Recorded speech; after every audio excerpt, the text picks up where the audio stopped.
Real talk. Fucking out here. All right, I just saw some OSX message pop up here. I'm wondering what it could be.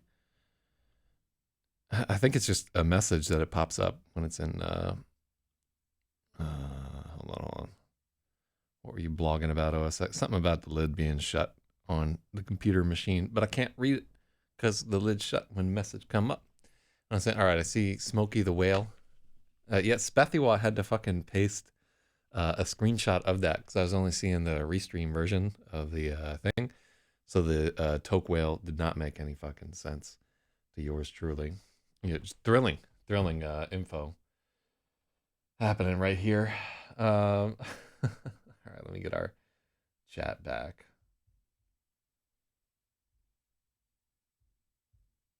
I don't know, guys. I'm really thinking about pulling the plug on spending like $500 on a fucking coffee maker. And I know in my heart it's a dumb thing to do. God, can you imagine you spend like $500 on the perfect Japanese cold brew setup and then you don't fucking use it even? Oh, shout out to Rogue Editor right there. So today we're drinking Variety High Hopes cold brew right here. I say we're drinking it, but mostly it's going to be me drinking it. I don't know what y'all are drinking. Hopefully some kind of whiskey. But yeah, this one would not be my favorite. Got a very chemical, fruity taste to it. Um, that I would liken to like a drugged out candy flipping twink. But I would liken most things to that if given the opportunity. All right. Oh, still so much neck pain. I'm never doing them bicycle crunches again in my life. All right, so Rogue Editor is also busting open a can of cold brew. Yeah, let's put into it. I don't want to alarm you guys, but it looks to me like we made it almost to like 400 pages. And I know that we were actually 400 pages in the editing yesterday, but today we're going to actually get to the point where those 400 pages are all edited and good to go. Yeah, it was quite warm in old New York this last weekend, but I couldn't really enjoy. I spent a bunch of time walking around yesterday, but I couldn't really enjoy much of the weather because I was like so injured from poor lifting form and trying to do crunches the wrong fucking. I don't know what I was doing. I was all like hopped up on NAD, which by the way, I'm still taking this shit. I'm less. Definitely when you're not lifting weights, you can't feel a difference. So yeah, past couple of days, I've been taking it a little bit easier, trying to heal up some. My arms feel better, which is good, but the neck is like, uh, uh.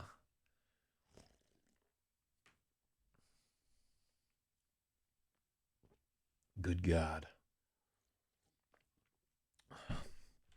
Yeah, now wearing a lot of it in my lap here. I can feel the icy cling of that liquid on my balls. Hell yeah. It's not actually on my balls, but imagine if it were there. I hope y'all had a good weekend here, ready to start on a very productive day of Mondaying, or that you work on your own schedule and don't give a shit what the white man thinks about what time you should be up in the morning or whatever there. It's my goal to get there myself, uh, to finally defeat the whites and ascend to my place in a freewheeling nomad type existence. But we'll see what I can actually do. I see Dwayne up in the chat. I see Big Spathiwa. See Logic, Rogue Editor. It's time, baby. So you actually had an idea here. So before we even get into chapter 56, yeah, something fucking dawned on me last night. So in chapter, not the Stone Colossus, we gotta go way back on this one here. Let me see. So before this happens, this is before. No. So all the way back in, I'm just scrolling so fucking far. Really, I should have made like a syllabus of what all these chapters are. Fucking, I should be making like a wiki with a character plot and all kinds of whatnot. Why is a Starball doing this? So, mm-hmm. Okay, so let's find a spot.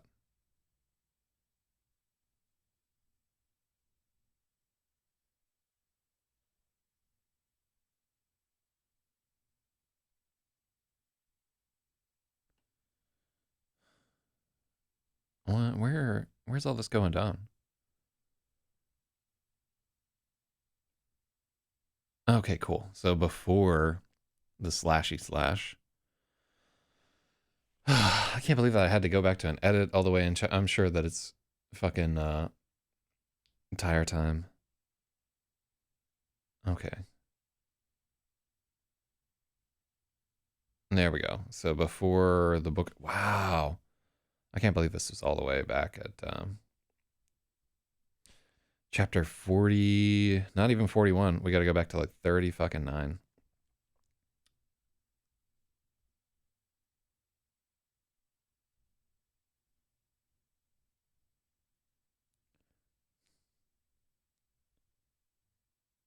Wow, so much shit goes on in those. So this chapter is only like 2 days, but it's so jam packed with action, which is really weird to think about it, right? Because literally like nothing fucking happens the first 30 or 40 chapters of this book.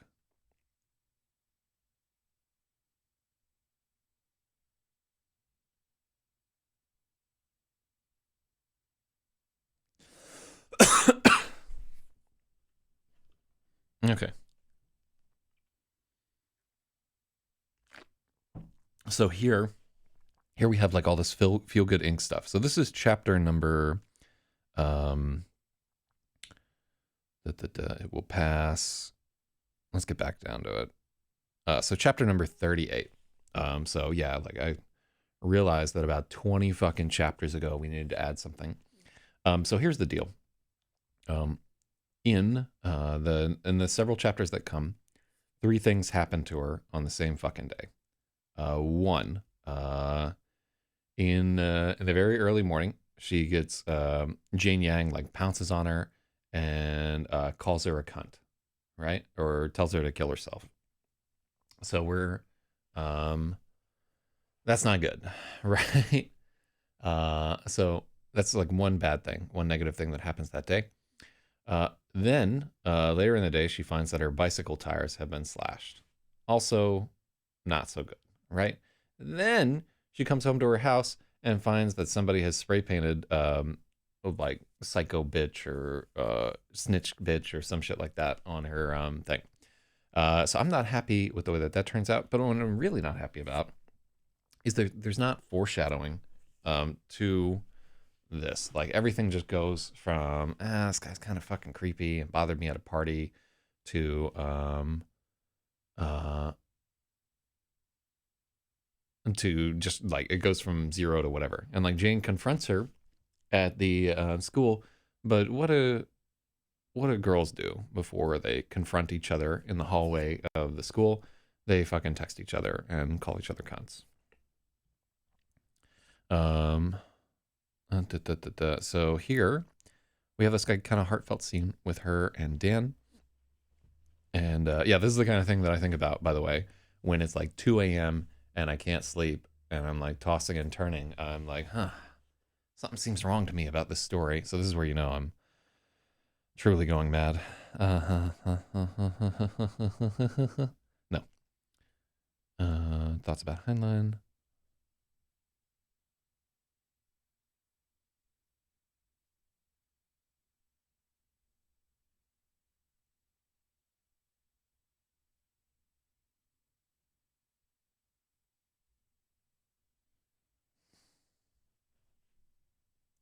Okay, so she doesn't mention her phone anywhere here. Blah, blah, blah. This is important.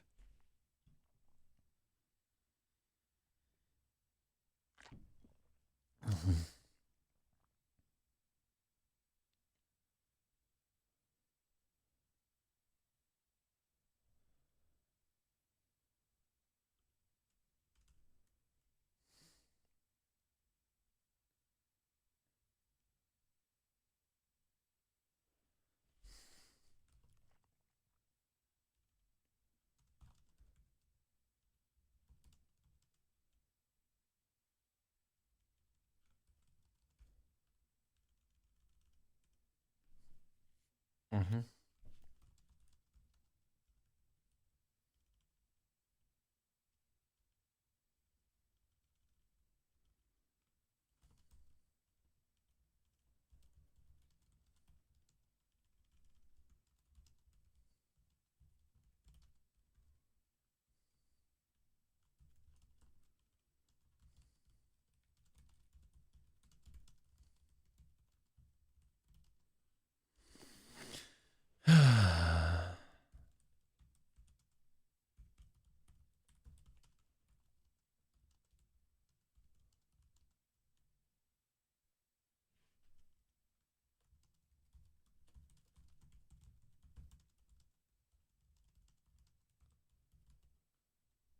Oh, I think we have her.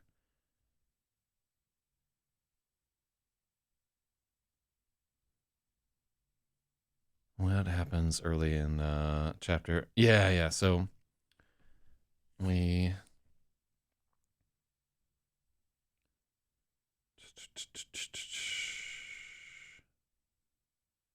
Yeah, I thought we had done something like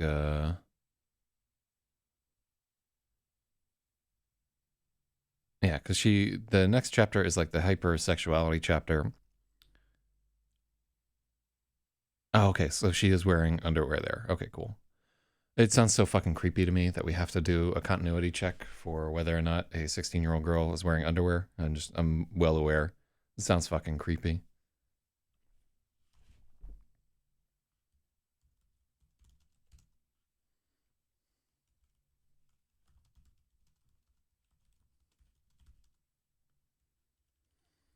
Mm.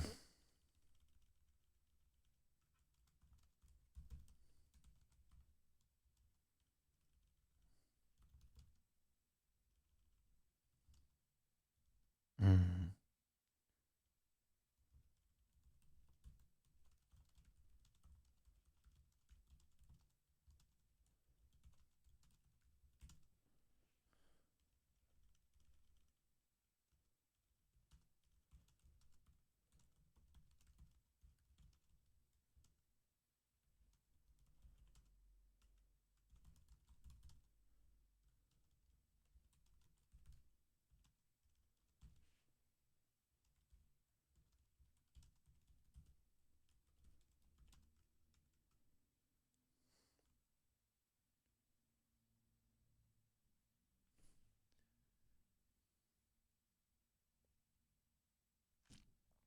Mm-hmm.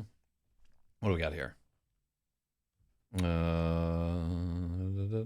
Need that these nads boost performance. I still don't feel a fucking thing from that NAD. I don't know about you guys, but yeah, that shit just did not do anything for me. 3 days ago, I was promised a sex scene. Yeah, so weirdly, that just didn't fucking happen. I thought that they were gonna get down and dirty in like around chapter 55, but it turns out that they show up and they get cock blocked by the spray paint. So,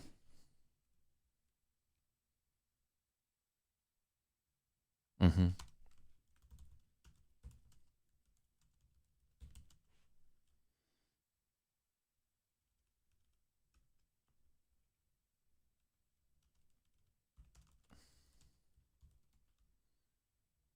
mm-hmm.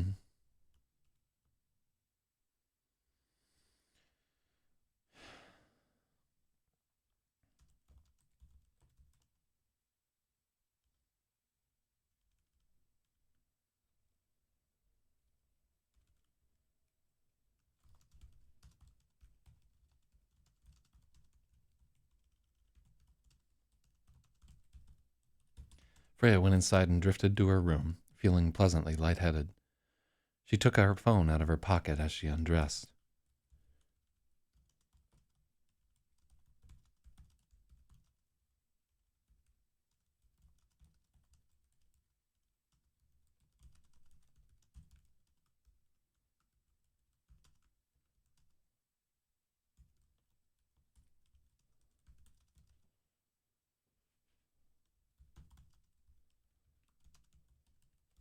Mm-hmm.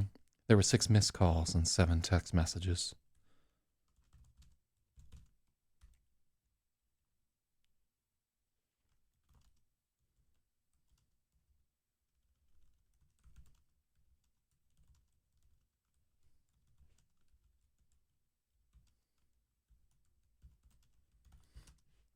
Mm-hmm. Uh,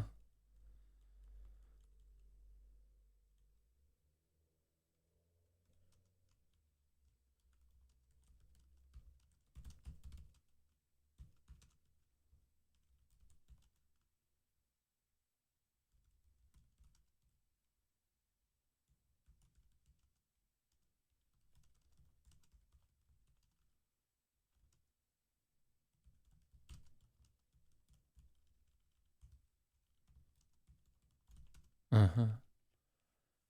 So here also we have to introduce a note of dread here.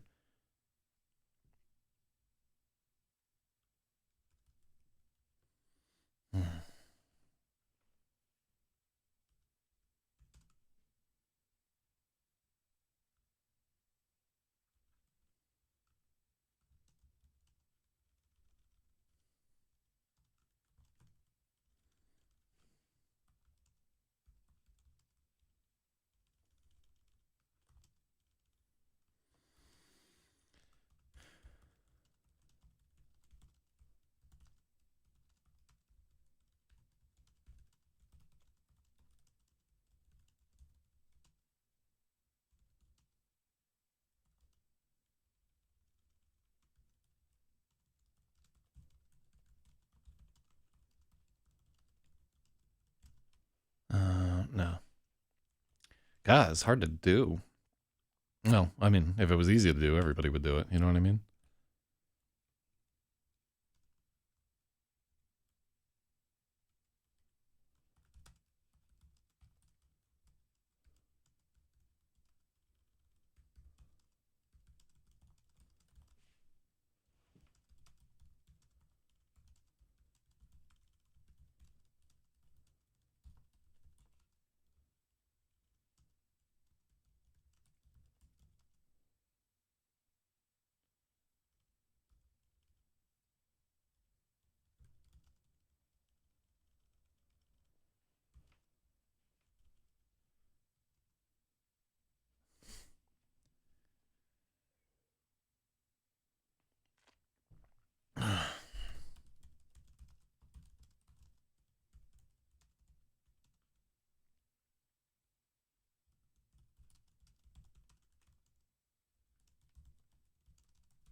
Hmm.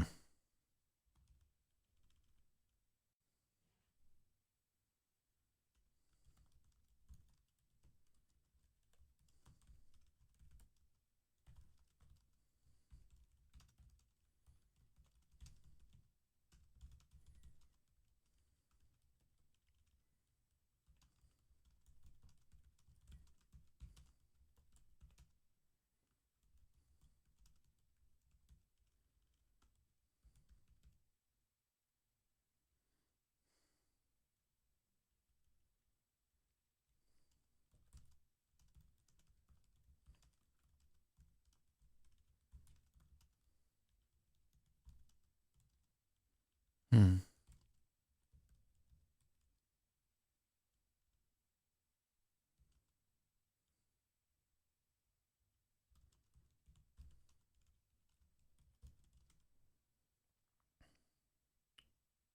Okay, there were 6 missed calls when she unlocked her phone, but no more from Lassa. They were all from M. Lewis. Apparently, Malcolm had a new phone.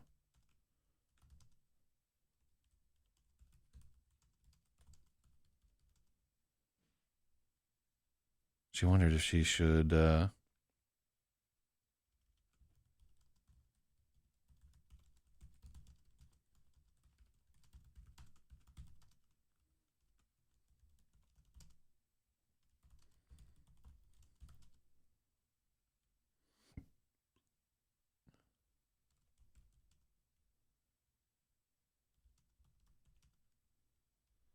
Hmm.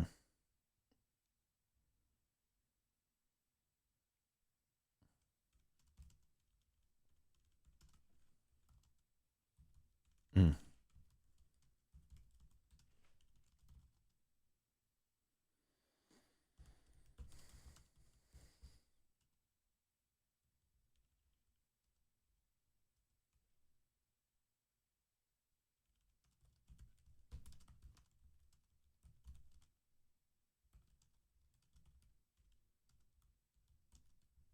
Uh-huh. And blocked his new number.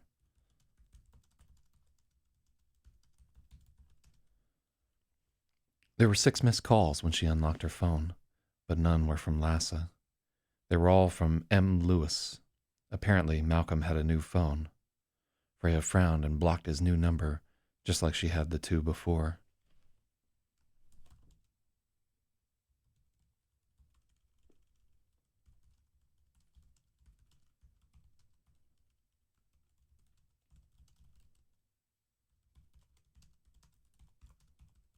Hmm.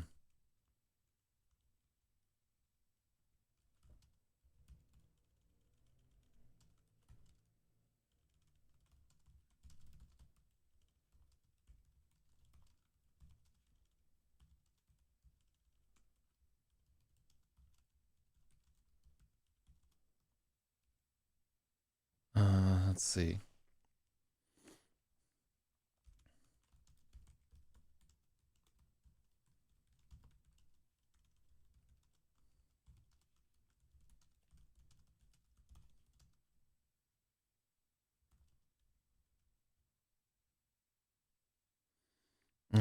There were 6 missed calls when she unlocked her phone, but none were from Lassa. They were all from M. Lewis. Apparently, Malcolm had a new phone. Yeah. They were all from M. Lewis. Apparently, Malcolm had a new phone. Freya frowned and blocked his new number, just like she had the 2 before. Hmm.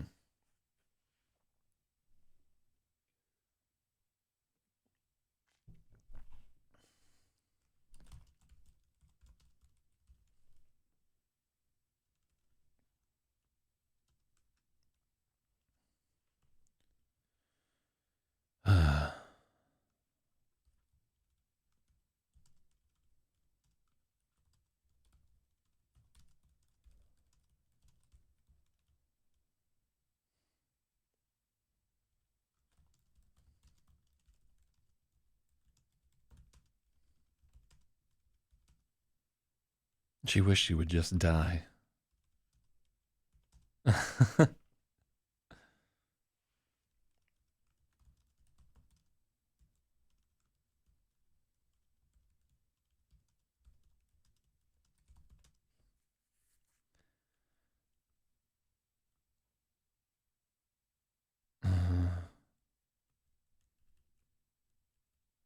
Let's see.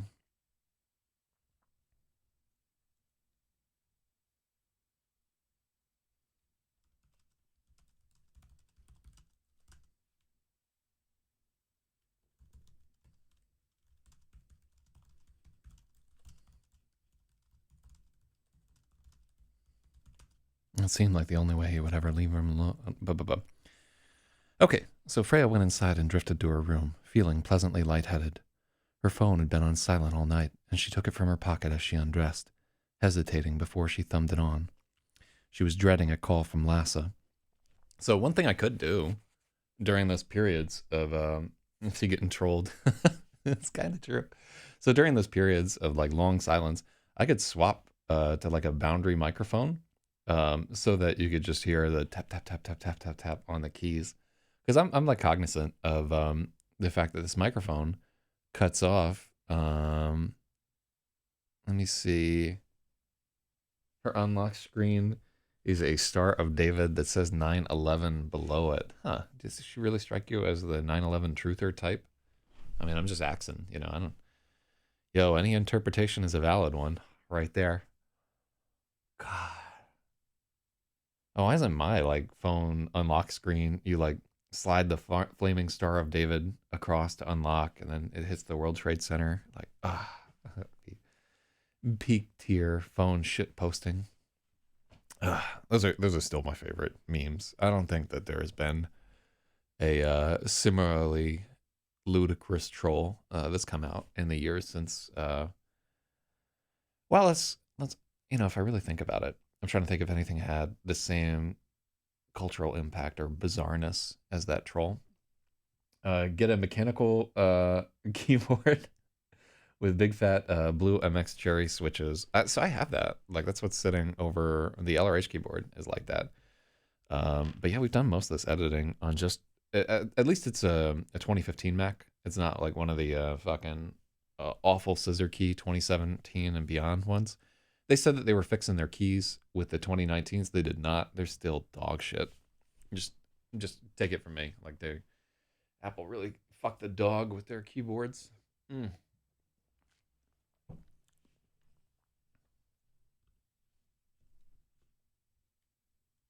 Hmm.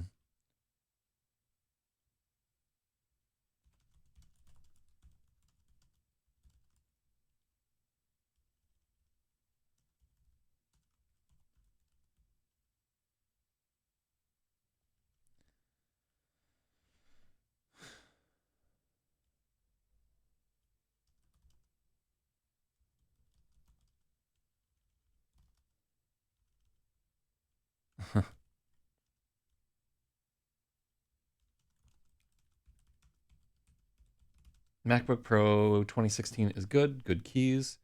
Used it for a couple of days. Yeah, I fucked around with a couple of the 16-inch MacBook Pros, and I got to tell you, like, it's still a step back from like the 2015 era keyboards. Like they have not innovated or improved in any way, shape, or form. If you like line that up next to like a 2015 MacBook Pro, you'll just be like, oh, okay, this is demonstrably worse than a keyboard that they. And I got to tell you, I have um, used Touch Bar Macs for like a long time.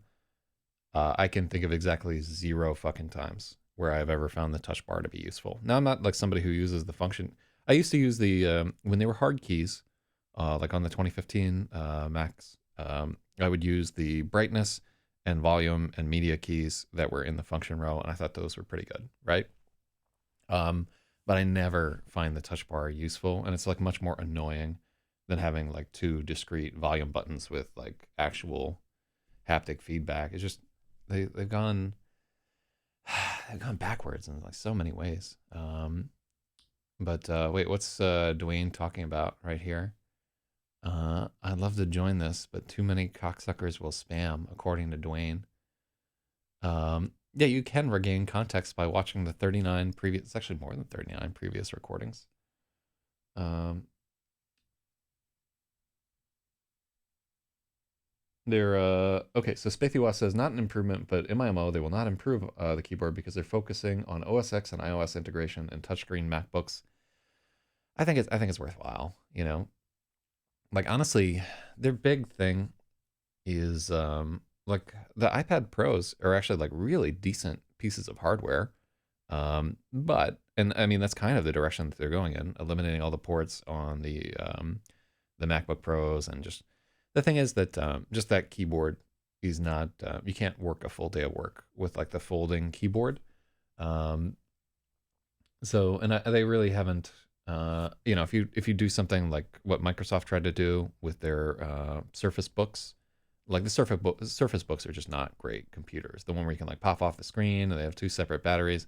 It's just really two different sets of problems that you have right there. It's like definitely a design issue that many PC makers grappled with. You saw all kinds of like weird hinge designs, like things like folding and clamshelling and everything. And I just don't think um, the vast majority of people did a good job solving that problem. I've never had a tablet PC per se that I thought was a good thing, and I think a lot of people feel about the same. I don't think that that's a because you'll still see most people would just prefer to have a laptop if they're doing any kind of work, and if you're like doing creative work, for the most part, maybe you have like an iPad, but most people are still just doing like a Mac and a fucking Wacom. I hate those Wacoms too. I just can't get the hang of drawing one place and seeing it appear somewhere else. Um, But yeah, she.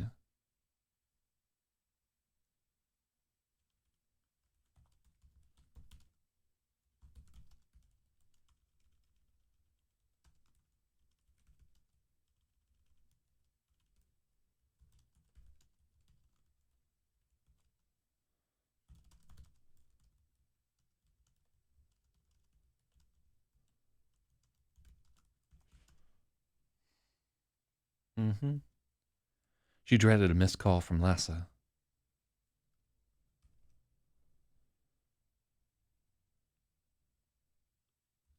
She was dreading a missed call from Lassa.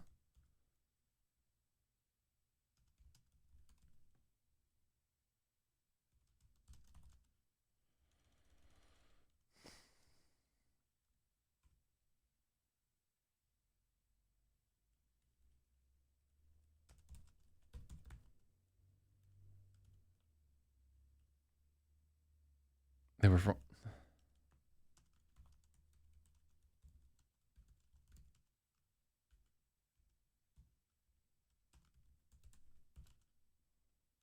The calls were all from M. Lewis.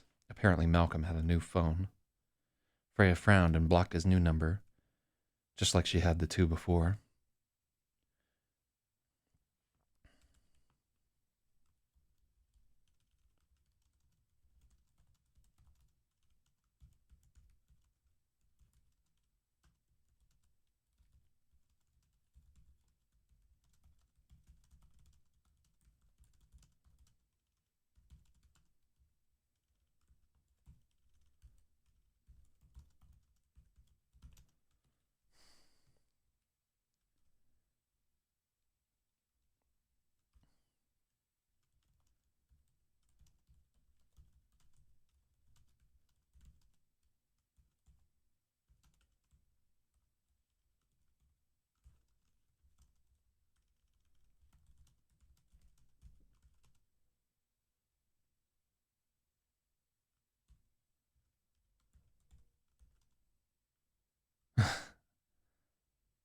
Where did you go?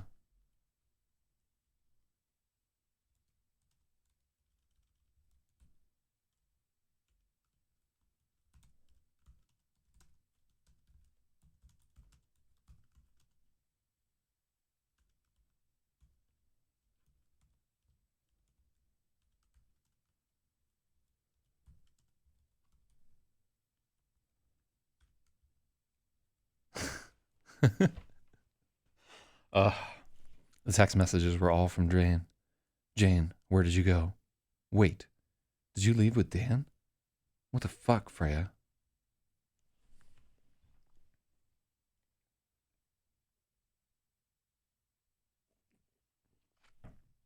Mm.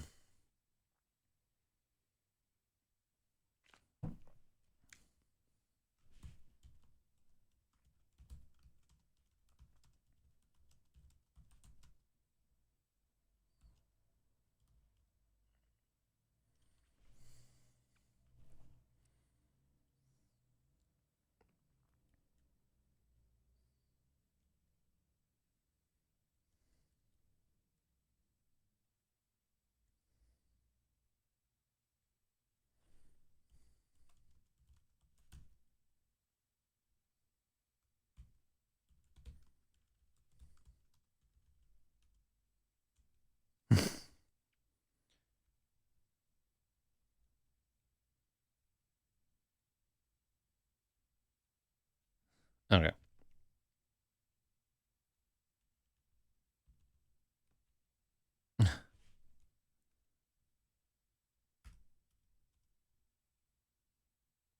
All right, let's see. The text messages were all from Jane. Where did you go? Wait, did you leave with Dan? Dot dot dot. uh, am I drinking scissor? No, this is like fucking. It does look like a little bit like I could get crunk off of this right here. Hmm. Oh. Yeah, I would like to just get totally fucked up on cough syrup, but it would really impede the editing of this novel. Mm. The text messages were all from Jane.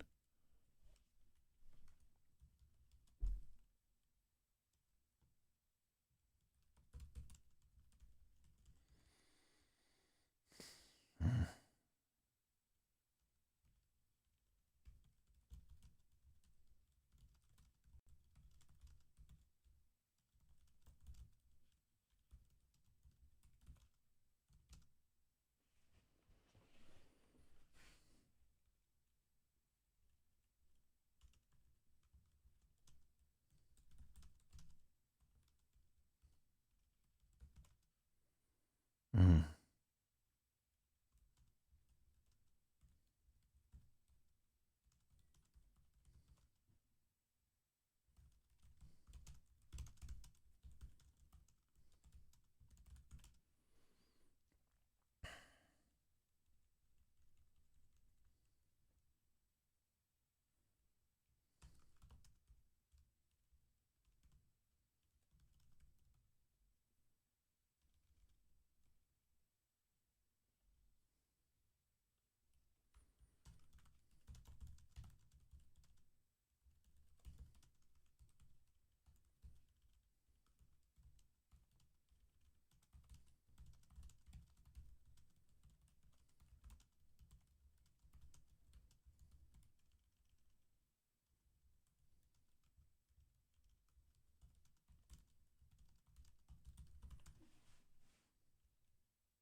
Mm-hmm.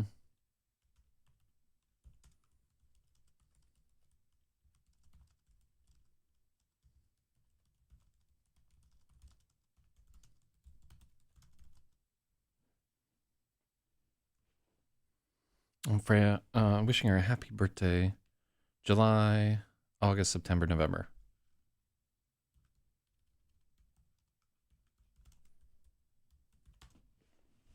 Yeah. Which is the birthday of one of my exes. Although that ex is like much nicer than Jane Yang is in this story. So don't fucking go doxing my exes either. That's one of, there are only like a few things that I would like straight up murder somebody over. Yeah, like, and fucking with somebody that I'm dating or have dated that I really cared about. Fucking with like a dog that I liked. Doesn't even have to be my dog, just a dog that I think is a good dog. Yeah, all those things I would really do some significant harm to somebody over. And I don't think I would feel a tremendous amount of guilt about it either. It's just don't fuck with somebody. You don't fuck with somebody's ride, their dog, or their like family, and then people would just be cool with those, and also have like a relatively reasonable definition of what fucked with means. Then the world would be a better place. I try to like stay relatively within those parameters, but yeah, just FYI, if you're wanting me to, murder you, that's a good way to go about making it happen. Fucking Phantom Dot. I know that sounds like a little bit dramatic, but I just deal with. I have like such a small show, and I deal with so many creepy stalker types, like just non fucking stop. The price of holding heat is often too high. Okay, so what do we do this for? Why do we spend 40 minutes on this fucking situation right here? So uh, I feel pacing wise, like we did not have enough lead in to the stalking type behavior. I feel like we needed more warnings or more warning signs for her to ignore. And I do think like you don't get to just leave a party with the dude that some girl likes. She will definitely fucking text you back, be like, dot dot dot, what? um, and so that justifies a lot the fact that Jane comes up to her and just gets all on her face the next day. I think it's really really important pacing wise, and one of her goals for the rewrite is to add this kind of shit to the dynamic with Malcolm Lewis because it was just too minor, and we, you have to make some big choices dramatically. Um, like this isn't like improv, right? Where you always want to make the biggest possible choice and follow your fear and blowjob for Del Close and all that stuff. Like none of it's not the same. Like we don't always have to go for the largest dramatic choice that we can make, but we should make ones that are interesting, and we want to make sure that there's enough drama to drive the plot forward.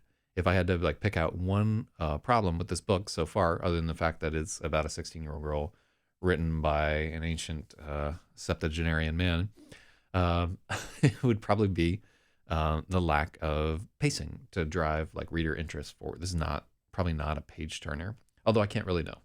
I can't really know until I look at it in abstract after this edit. But I think like a little bit of tension here is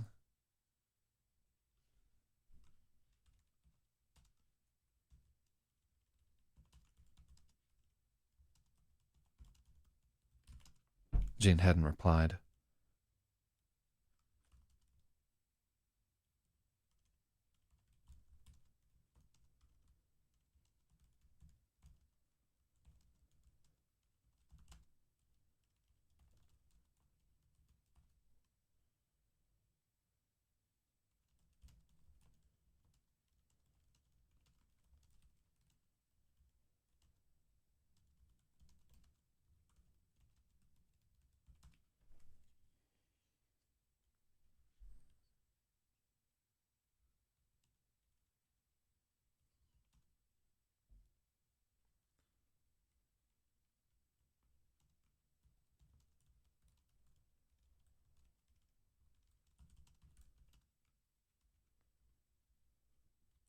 Okay.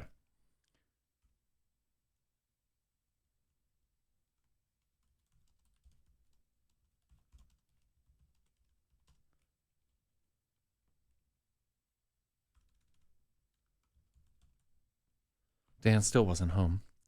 Freya could barely stay awake long enough to get his text. She tried to read, but her eyes kept sliding off the page until her phone hummed. Home safe. Thanks again. Good night, Freya. She typed "Good night, Dan" in reply, and for 5 minutes she wanted to make up her mind if she wanted to add something else. And for 5 minutes she tried to make up her mind if she wanted to add something else. Finally, she just pressed send. She plugged her phone in to charge on the nightstand, set the star ball in a hairband beside it, and turned off the light. She shut her eyes. Then after a few moments, she reached out for her phone to look at the message again. Good night, Freya. Like it. Okay, that I'm pretty happy with there. I think this is, if you got a fucking idea keeping you up in the middle of the night, odds are it's worth pursuing right there. So actually there were 4 text messages.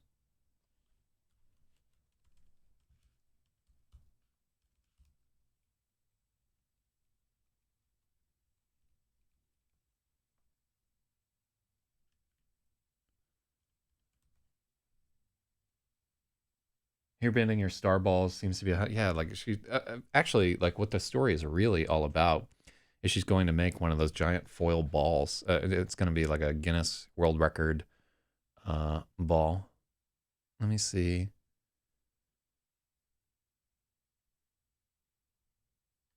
Weird. What a strange fucking um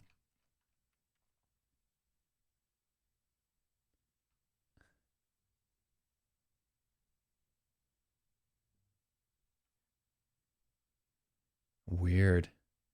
All right, yeah. So strange. Wow, spoilers. Yeah, like no, that's not a fucking spoiler. Okay. So I think that's let me just look over this one more time because we're never going to look at this again. Um, Freya went inside and drifted to her room, feeling pleasantly lightheaded. Her phone had been on silent mode all night, and she took it from her pocket as she undressed. Was her phone in silent mode? Yeah, it was. And she took it from her pocket as she undressed, hesitating before she thumbed it open. She was dreading a missed call or text from Lassa. There were 6 missed calls and 4 texts when she unlocked her phone.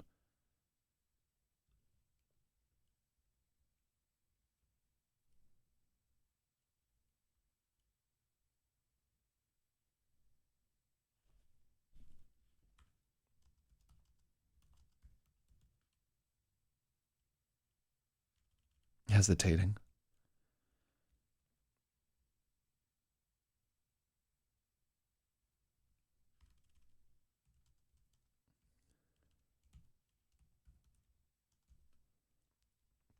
Her phone had been on silent mode all night, and she took it from her pocket as she undressed, hesitant to unlock it. She was dreading a missed call or a text from Lassa. There were 6 missed calls and 4 texts when she unlocked her phone, but none were from Lassa. The calls were all from M. Lewis. Apparently Malcolm had a new phone. Freya frowned and blocked his new number, just like she had the 2 before.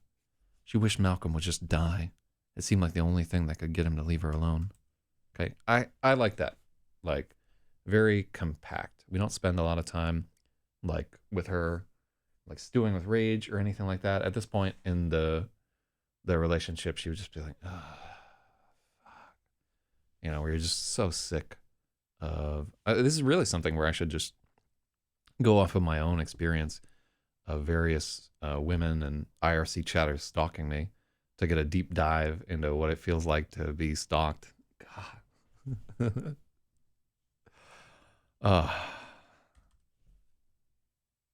But I mean, in my case, you know, I'm just such a fucking attention whore that it's really difficult to actually hurt my feelings with stalking. The text messages were all from Jane.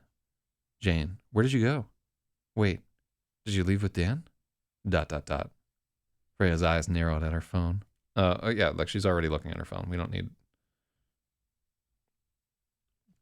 Freya's eyes narrowed. Those were the first messages Jane had sent her in 3 months. In months. Those were the first messages Jane had sent her in months. Freya had sent the last message, wishing Jane a happy birthday on July 23rd. Jane hadn't replied. She hovered over blocking Freya.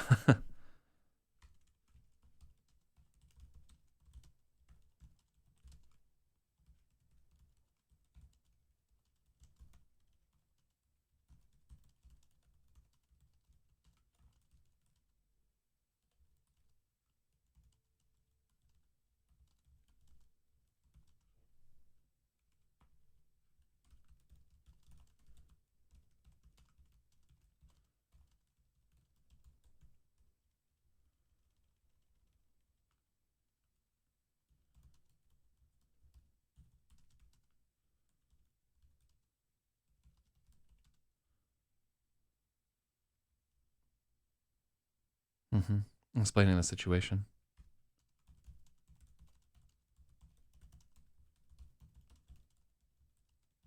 For now, she probably deserved to stew on it. Yeah, I like that.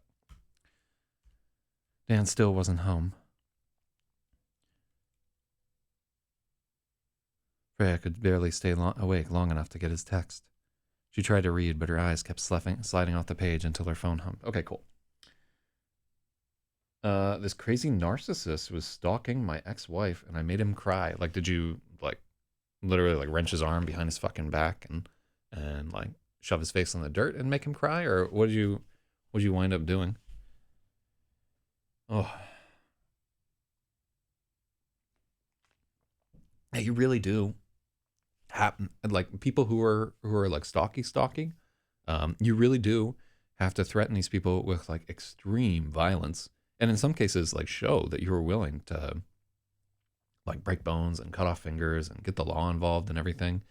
Like, it's just, obsession is such a fucked up thing, man. And the people that are caught up in it, they can't fucking help themselves either, right? Because it's just like, just keeps turning and turning over in their mind, and they can't get it out of themselves. No, never saw him IRL, but he has kids. No idea why somebody would stalk someone with so much to lose. Yeah, it's just they can't fucking get over it.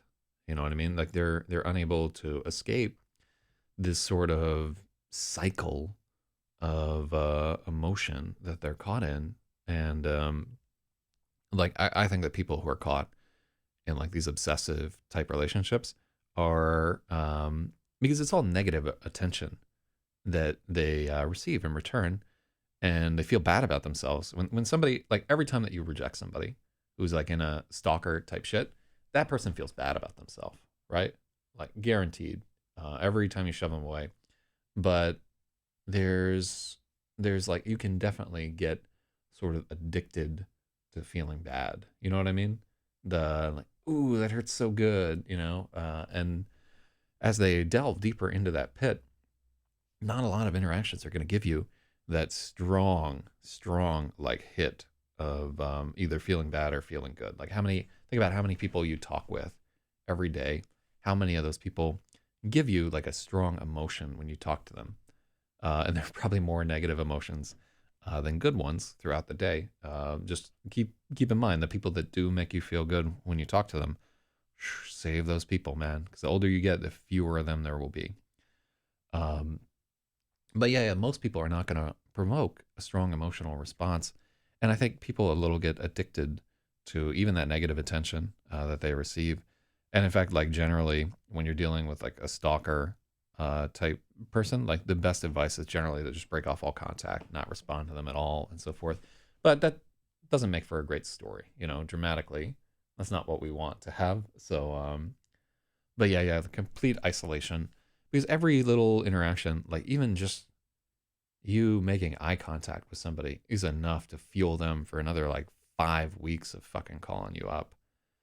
I don't know. It's a fascinating world that we live in there. But yeah, like I'm not. Shout outs to all those people out there fucking stalking. Get a goddamn life, nerds. But they can, and that's what makes it all so funny. Oh, anyhow, finally we can get to chapter 56. And let me see. I think we've done some of that right there. Okay, so we're gonna read through this, and I think we got like about 10 pages of reading to get to here. So if you need a drink or something like that, now might be the time. Oh, yeah, so difficult to go through and do like a rewrite. My wife's ex showed up at our house one time because wife had blocked him, but he wanted to talk anyway. Yeah, man, people are really bad. He showed up because he thought we wouldn't make a scene at our house. I hope he caught a beat from it. I hope you guys like wailed on him like an uninvited eunuch at a wedding. Hell yeah. Spathy yelled at him until he left. Lol. I like it if like the kids were like fucking pelting him with tomatoes and shit as he like left in disgrace. Hell yeah. All right, so let's get to chapter 56. When it was clear the policewoman didn't need him, Dan fled the scene in his Toyota. Freya watched his taillights vanish into the night. There was so much more to say if they could ever figure out how to say it. Shame, not my style. The policewoman who took the report seemed more incensed by the vandalism. Oh, yeah. Actually, let's go back here.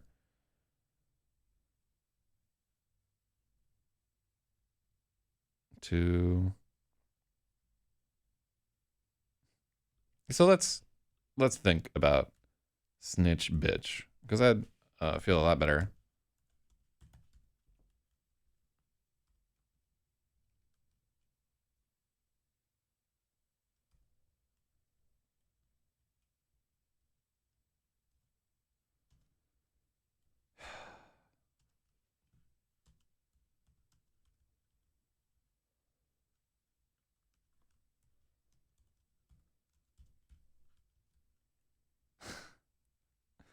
I've got psycho vision. Why is this fucking all sideways? Yeah, look at how the kerning and shit is on. Oh, because one of these is fucking.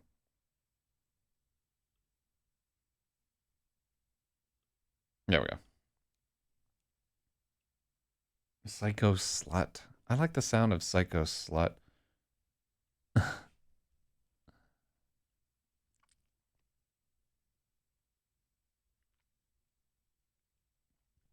Yeah, it just I'm really having a difficult time thinking of like what Malcolm would spray paint on this garage. Maybe it doesn't make sense for him to spray paint the garage at all.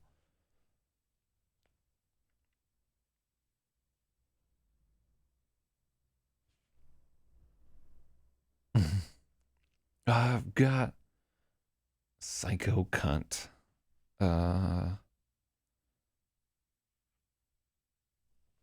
yeah, I really wanted it to be like more of a dig, like a more insightful dig than just like I guess why are you expecting insight. This is why we're struggling with it. Is like, why are we um, expecting like this insight into what's going on when it's like an inherently childish act? So I do like the spray paint. I don't think psycho cunt is the right thing for it to say. So I just try to picture ourselves as like so fucking confused.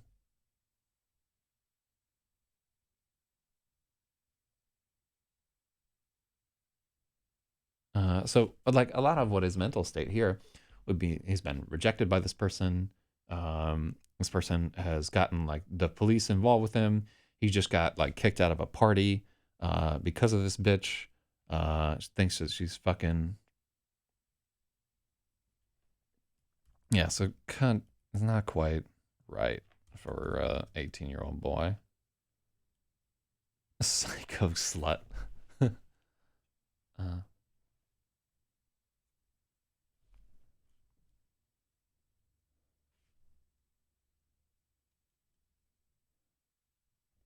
yeah, it's not like he's gonna call her a tramp or something like that. Uh, yeah, I'd like it if you could like call her an orphan in some kind of way, but her mom's still alive. It doesn't really make a lot of sense. Um, hold on, let's see. Let's take a look real quick. Let's see if there's a graffiti generator. Graffiti creator. Hmm.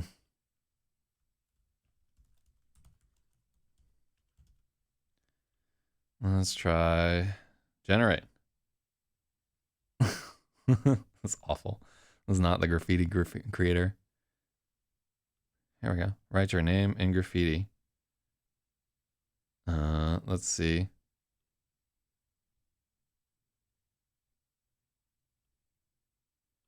Let's see. Oh, I'm not gonna fucking load Flash Player on some random site.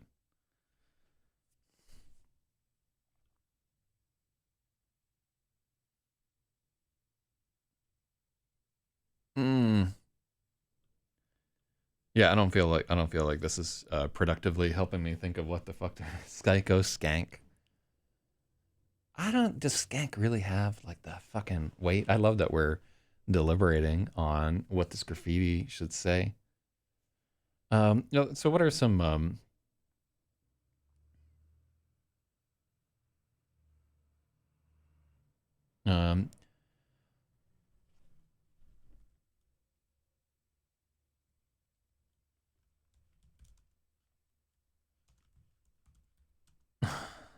let me see.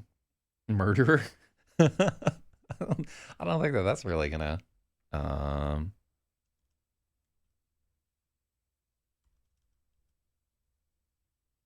what year is it? I think it's like 2029 probably in this story. Um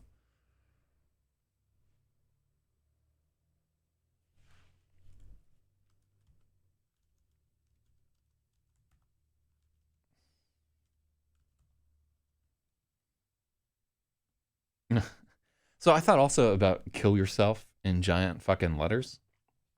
Um but yeah, it implies too much correlation between the two of them. And that's generally not a fucking what's like a oh yeah, it's so hard. There's just not really like a slur that has any kind of power here. Like maybe like an implied threat would be great.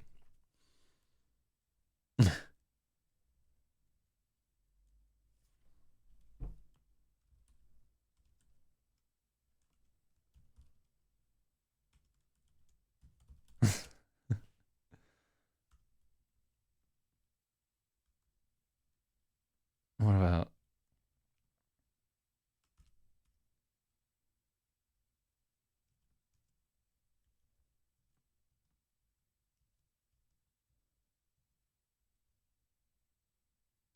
let me see. Remember that chick that was like 15 that killed herself?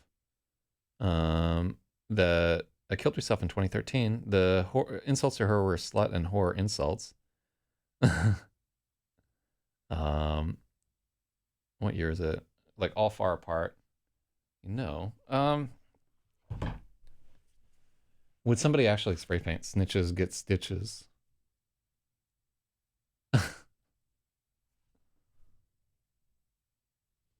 Yeah, it's a fucking tough one right there. I do want to get this right though. We want exactly the right thing. I think it's a little wordy to because when you're spray painting 5 foot tall letters, that's a lot of fucking letters to spray paint.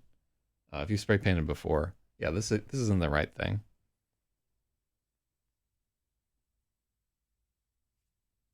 Let's look a little. Yeah.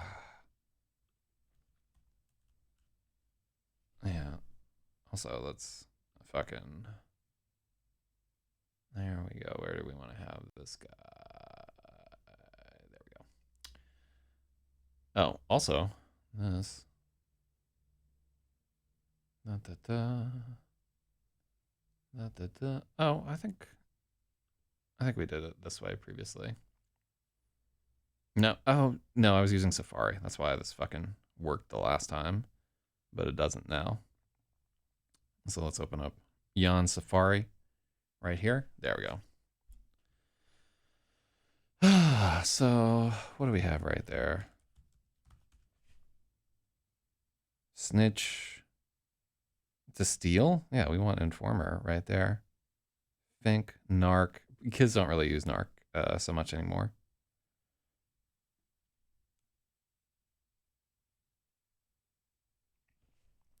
Teenagers spray painting are always nervous and make it look funny and weird. Narc.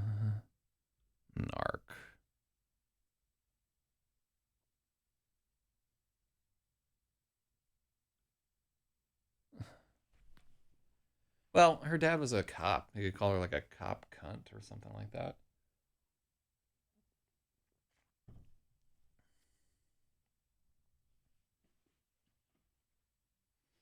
So we thought about just snitch. What if it just says die snitch?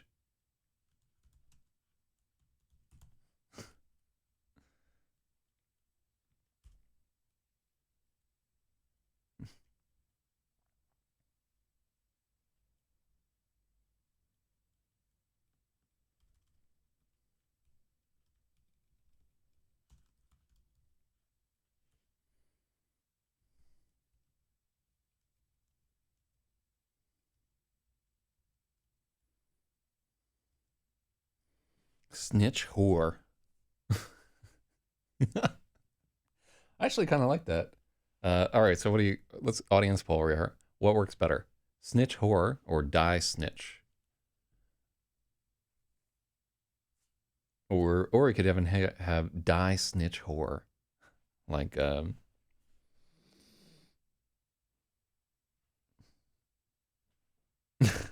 Spathy Wad likes die snitch. Mm. Let me see. I German for Z snitch. No, it's the Bart. The. Who sprayed it? So this is spray. Sorry, I didn't quite catch that. Could you please repeat it? Suck a dick, Siri. I won't respond to that. You just did respond to that. Dumb broad.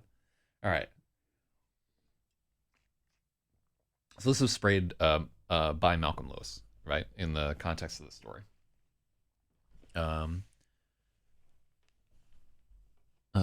Because it wouldn't be Jane Yang because she like was all like tearfully apologizing a little bit earlier in the day. Yeah, I'm really torn.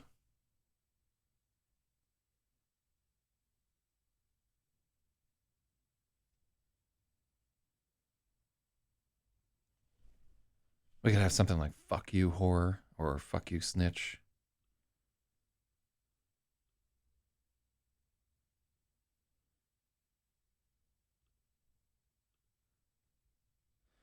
So I think that's why we got to snitch bitch originally, which I think tracks a little bit better than die snitch or snitch whore.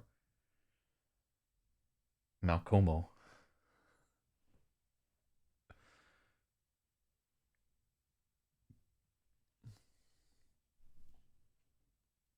Let's just have snitch. Yeah, just by itself, it's better.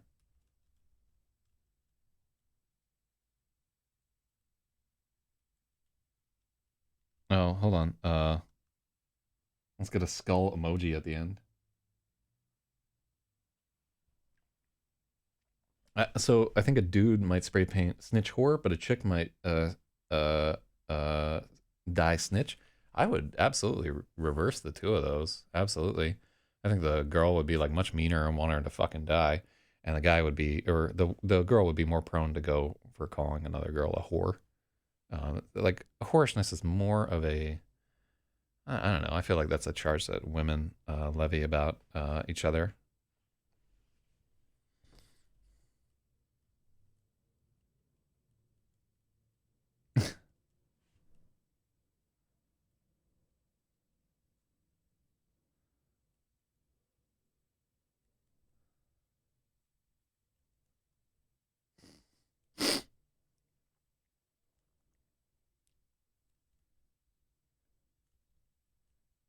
Oh, hold on.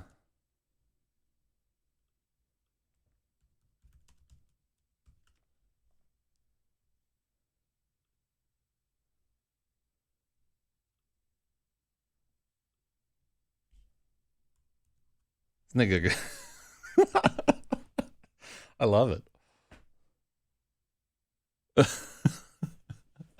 This nigga spray painting emojis on that. Uh, yeah, yeah. Like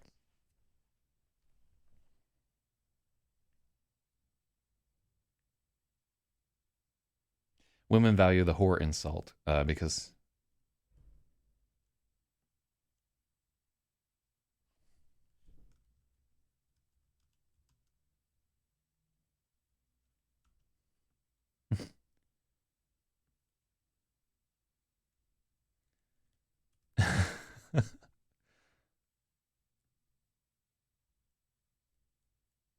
okay, well, let's take out the emoji. That's pretty ridiculous there.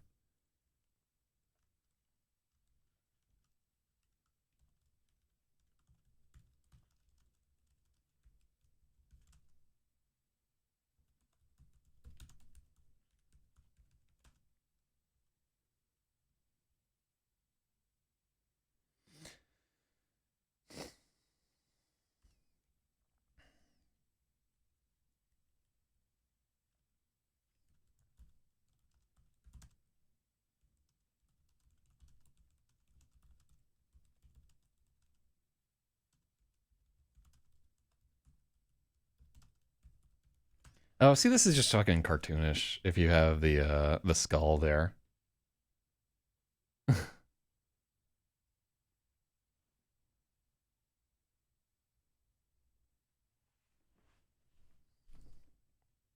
yeah. So I think you have to take out die if you want to have the skull.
Okay, cool. So there's like an implied threat in there now. Uh, so Rogue Editor's girl was walking by. Yeah, we're just trying, and she's like, "What the fuck are you listening to?" Yeah, just us deliberating for 20 minutes on what should be spray painted on a garage door. So covering the left door of the garage was a giant, poorly executed skull.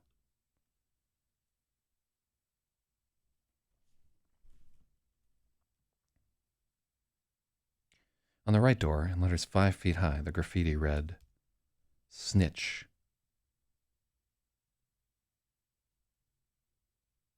Okay. Okay, cool. Yeah, that's cool. All right, fucking.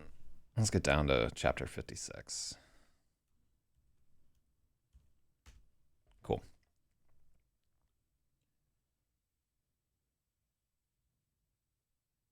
The implication is that you get Stitch. Have a good day. Okay. Yeah, is he gonna type his graffiti like a whole fucking manifesto? Is like wrapping around the side of their house because he's not done talking. I don't know. That seems it still seems a little corny to me, but ultimately, like the act of spray painting like the side of somebody's house is pretty fucking corny, unless you're spray painting fake hacker fag, and that is hilarious. Shout out to little Jordy. God, I wonder what the world is going to be like now that MTW is in the slammer forever. Um, oh, yeah, it really makes me wonder, like, if anybody would come visit me if I were in jail. I maybe not. Oh, I hope I don't have to find that one out. That's like a real sad reckoning where you have to like think about what you've done with your life, like who would really come and visit you in that old jail. Ugh. Mm.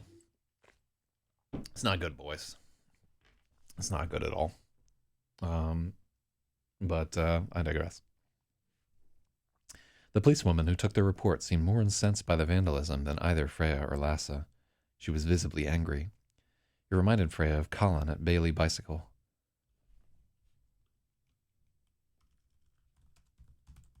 Of the mechanic at Bailey Bicycle, so eager for outrage on her behalf. Officer Martin had a volatile, over-caffeinated edge.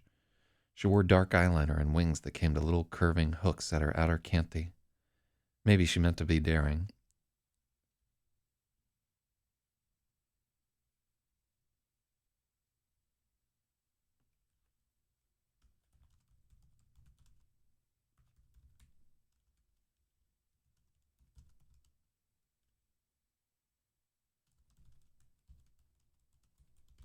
She probably hoped it came across as daring, but in the harsh exterior floodlights, she looked like a vampire.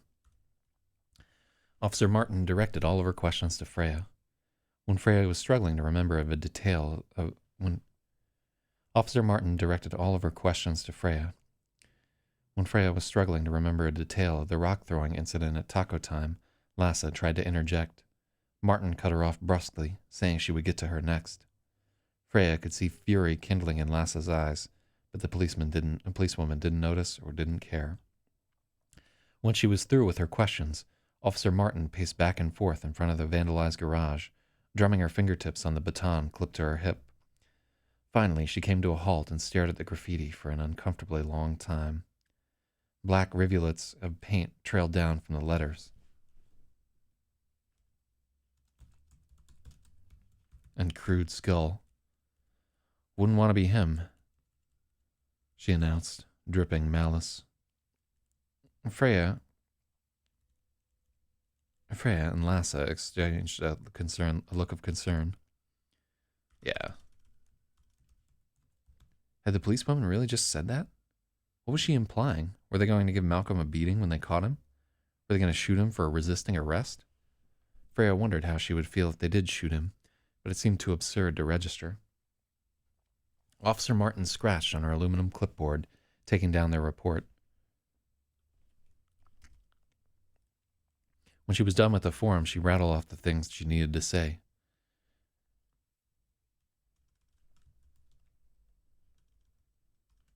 Lassa could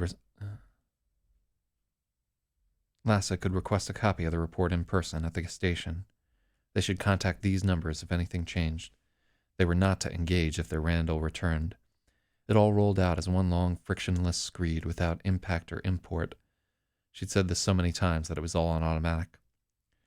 When at last it was through and she departed.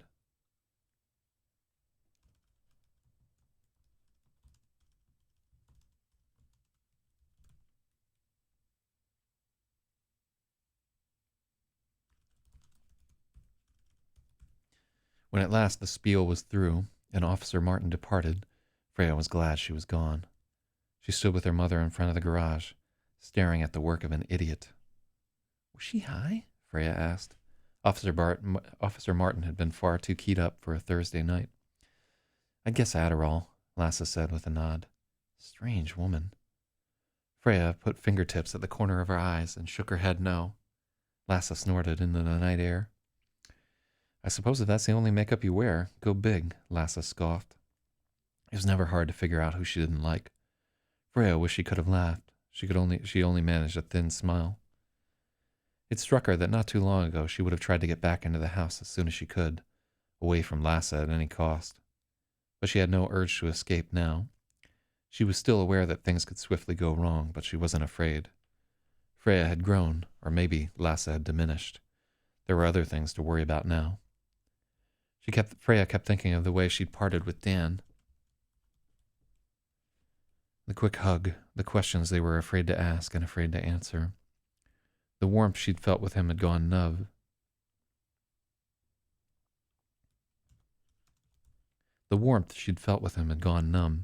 Now she felt severed. Her shoulders were tight with tension. She had an idea that they'd gotten too close too quickly.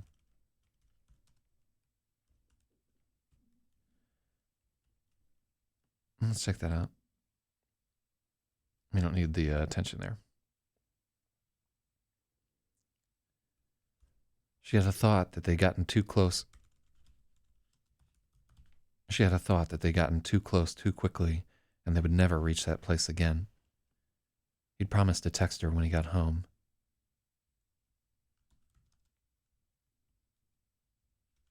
Dan had promised to text her when he got home. She was certain he wouldn't. Real. Freya and Lassa stared at the garage door together, lost in separate places. I think they were staring at the garage door open.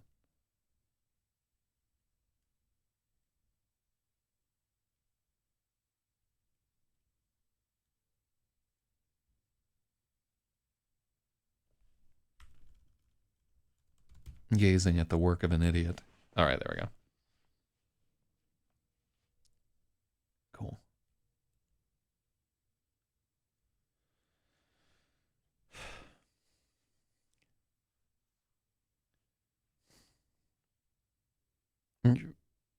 Freya and Lassa.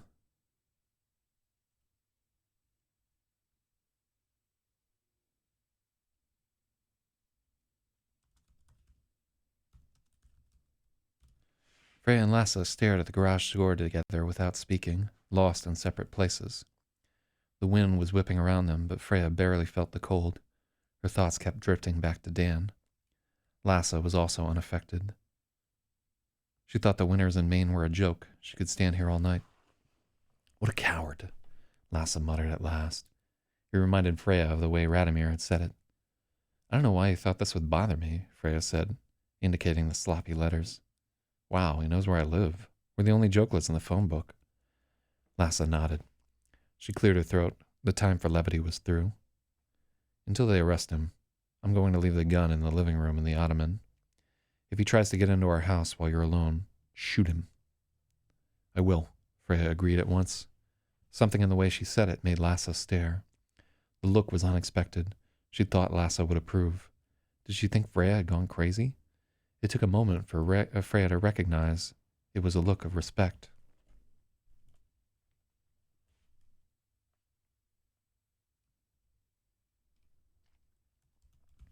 It was actually a look of respect.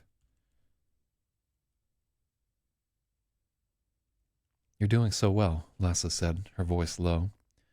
Freya could hear the unspoken comparison that Lassa wasn't. She wondered if she ought to bring up the days where the gun was missing from the closet.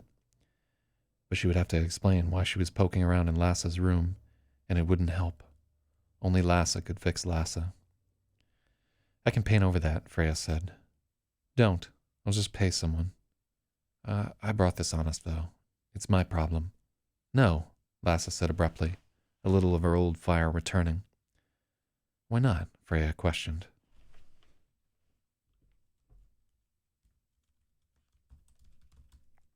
Two weeks ago. Oh, wait. Can you use questioned for a single word? Because I think question works better there. But when you're questioning somebody, Are you asking them multiple questions, or is a single instance, can that be questioned? I think question is always plural. Um,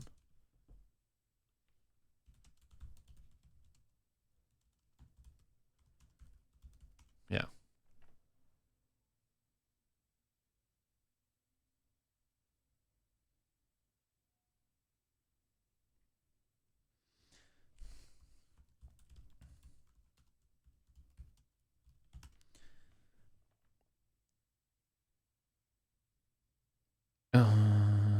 So yeah, subject verb agreement.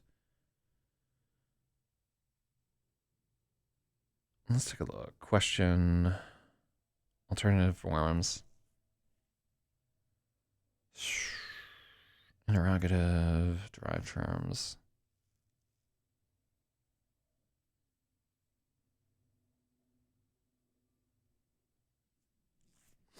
Yeah, I really don't know that.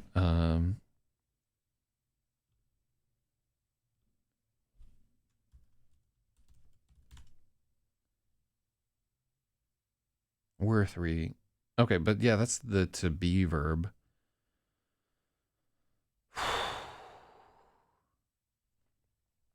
Okay, I'm gonna comment on it, just because I don't know and I don't want to spend a long time working on it there. But yeah, I mean, we could always just put that back to asked.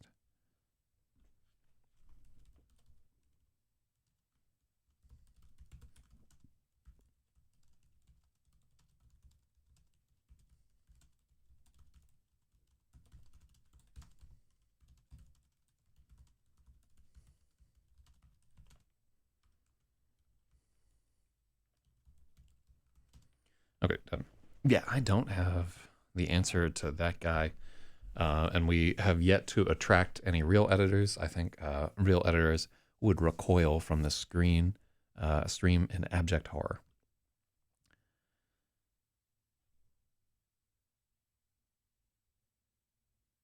Why not? For a question. Oh, this whole thing is for nothing because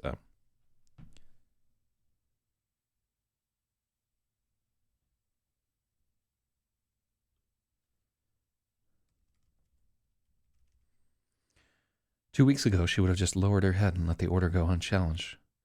She could afford to ask now. Oh yeah. Yeah, so we just have to delete that whole point. Yeah. Well, now we'll never know the fucking answer. She could afford to ask questions now. If you paint this, the whole time you're working, you're thinking about the little shit who's done it to you. About the little shit who's done this. Giving him your time and energy, even if it's only as hate. I can simply make a phone call, and all his efforts are for nothing. We'll have a receipt for the police, too. Like the bike. Okay, you're right. It is a good point.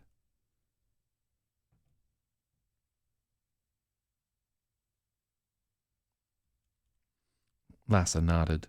Of course I'm right. Freya looked away. They were done talking about Malcolm, and now they had to deal with each other. The structure between them had shifted, and Freya was unsure how much. You caught a good one. I like him, Lassa said. Freya's cheeks burned, and she nodded, hoping that was all Lassa had to say. Of course it wasn't. For your first time, Lassa began. I know. Use protection. Freya was sick of hearing it from everyone. What? No. It's a terrible idea. You're old enough and you're on the pill. You only have one first time. Don't waste it. Condoms are wretched. Freya blinked in astonishment. I had a different point to make before you interrupted me. Don't expect it to all go perfectly for either of you. Usually the second time around is much better. Be kind. Anxiety can make men fail to perform. It's nothing about you. Of course, you never have to do anything you don't want to. If you say stop and someone doesn't stop right away, get out of there, okay?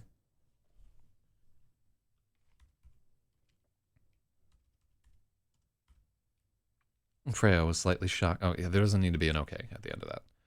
Freya was slightly shocked. She hadn't expected to hear that and didn't know what to do with the information that Lassa's first time must have been a mess. You will be happier if you can wait until you are both in love. But if you can't, it's not the end of the world. It's a small thing, really. But I remember it all felt very important to me at the time. How will I know? Freya asked. You will know. If there's any doubt in your mind, you will know. There won't be any doubt in your mind. It will consume everything. If you ever have to wonder if something's love, it isn't. There was a hard look in Lasse's eyes as she said it. They were both thinking of Randall. Even during their worst fights, Freya had never doubted that Lasse loved Randall.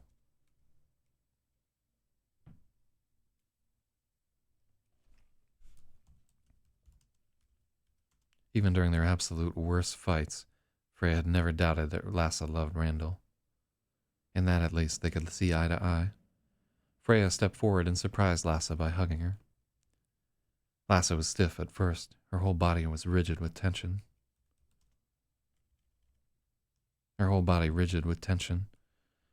Freya felt her let go. The walls were all crumbling. She felt Lasse's chest heaving against her. Her mother began to cry. Lasse's tears brought Freya's, and they wept in the driveway until the wind finally drove them inside. The uncharacteristic closeness didn't follow them in. They broke up on re-entry, each bound for their own room in silent relief. Freya could not tell if they were making progress, or if Lasse was simply falling apart. Hell yeah. Freya stayed awake until midnight, waiting for a text she was certain would never come. Her eyes kept drifting closed, but before she could drift off, she would blink and check her phone. She felt the starball pulsing warmth in her pocket, but the calming feeling she'd come to associate with its heat never came. She was too tired to puzzle out what was going on. Maybe it was sputtering out. Maybe the starball was sputtering out. She had no idea what she would do without it, without Dan. There were no good answers. She closed her eyes and slipped into the black. She was through fighting. Sleep was a breath away, but then her phone buzzed against the nightstand and jarred her awake. She'd been waiting for his text all night, and now she was too afraid to look at it. It was a few moments before she could summon the courage to turn the phone over. She was afraid she waited too long.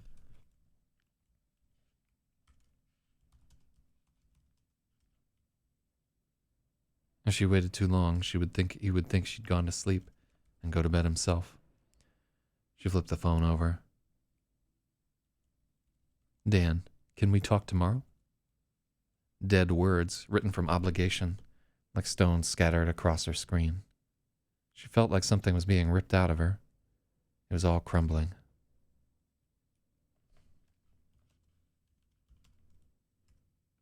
She felt like something was being ripped out of her. Why didn't he just tell her it was over? A dozen bitter replies swirled. She was struck with cold anger that Dan had kept her waiting for hours just to dump her. Her hand shot into her pocket for the starball. She had the sense she was falling in place and she needed an anchor. Freya felt it.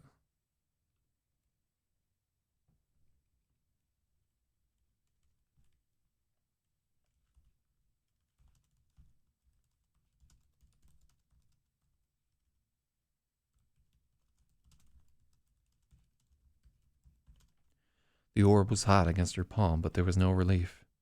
Had it burned her out?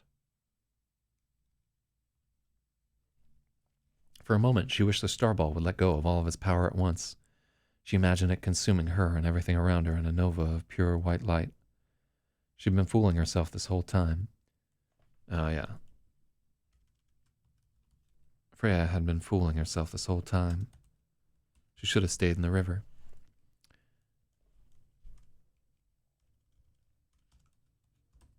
Yeah. So there, that should be the Freya. Freya shut her eyes tightly, wishing she'd just gone to sleep.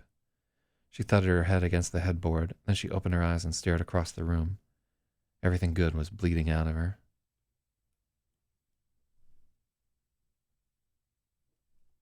It's over. The lines of the room began to diverge. She thought her eyes were filling with tears, but they continued to drift from focus. She could recognize the doubling feeling from before, but it was different now. Dan's presence was remote and strained.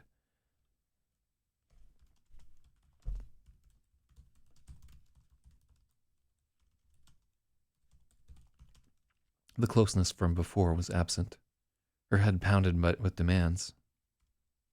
Yeah. All right, give me 1 second there because I needed to take a piss for like the last hour. All right, and I will return shortly.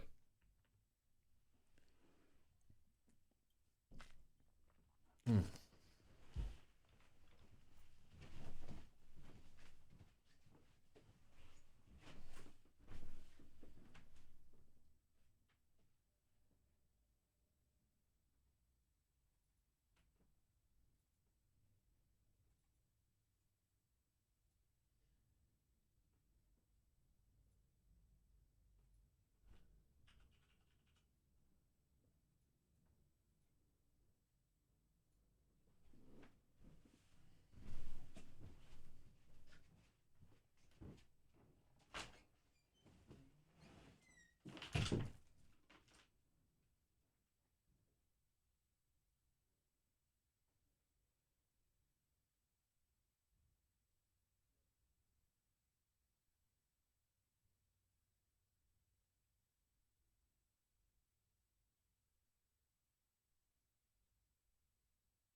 All right.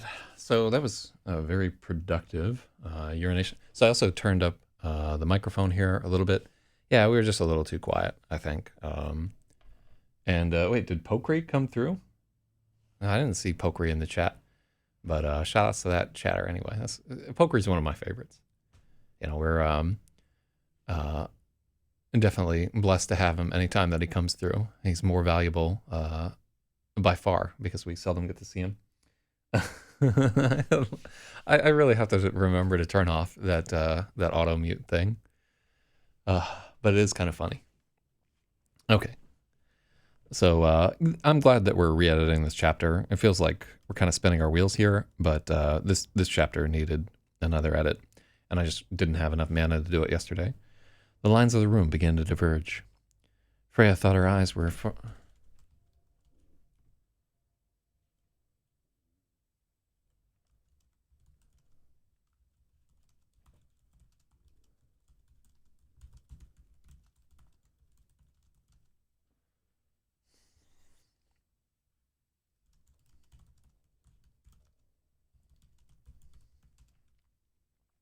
but it was the doubling from before.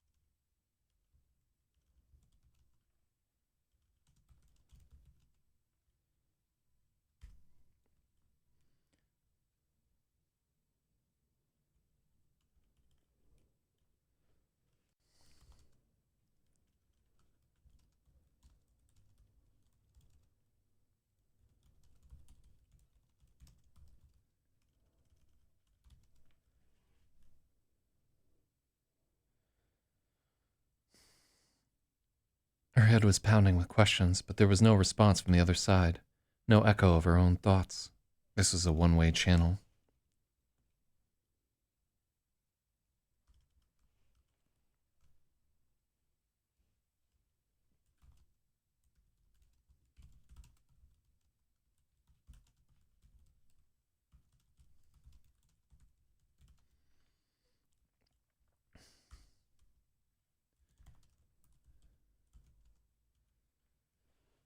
Freya could faintly hear Dan's thoughts, but she was boiling with anxiety, and it was drowning him out. She had to fight to calm herself. Yeah. That's way too much. So wordy.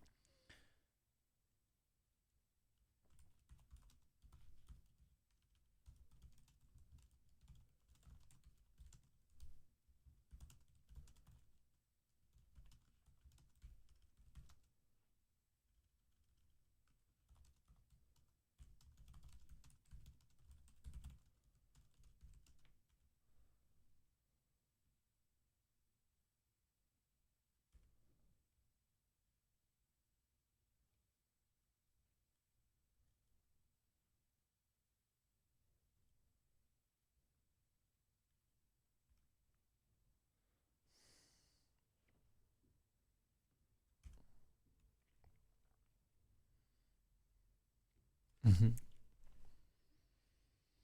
Let me scooch over a little bit here. Yeah, it was not very well centered there. Dan's thoughts were faint.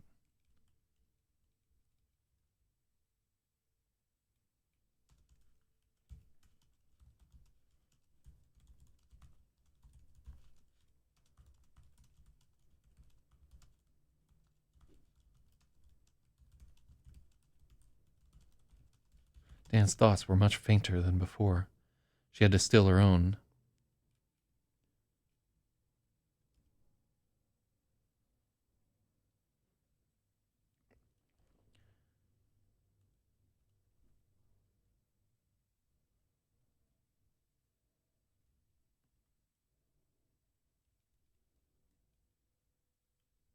Mm.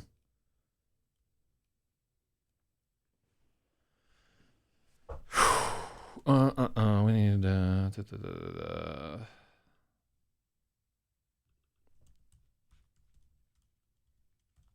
Mm-mm-mm.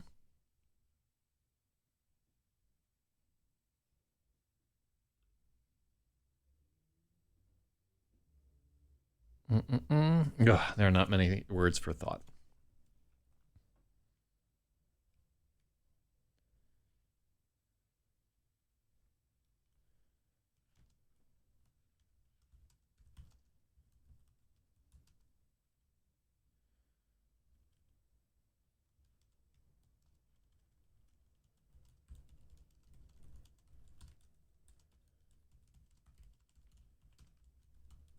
Freya had to fight to calm herself.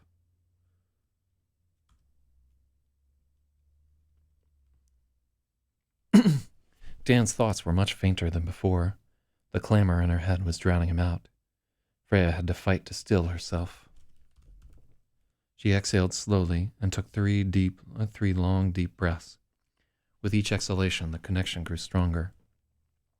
Now she could see Dan's bare feet hanging off the edge of his bed. She felt the thin wood panel wall bowing slightly against his back. His room was bathed in yamming yellow light of the computer monitor.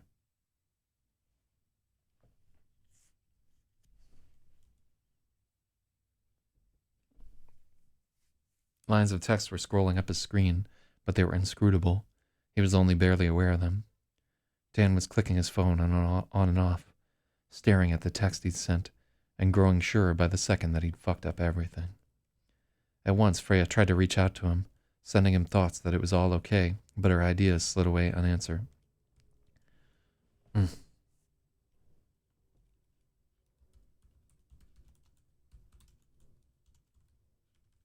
But her projections slid away unanswered. He could not hear them. Dan's unease was deepening.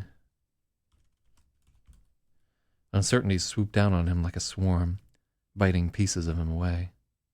He'd waited too long to reply. He'd acted too weird and freaked out. She'd found him out. She knew. Okay, so that's the other point that I wanted to go back to.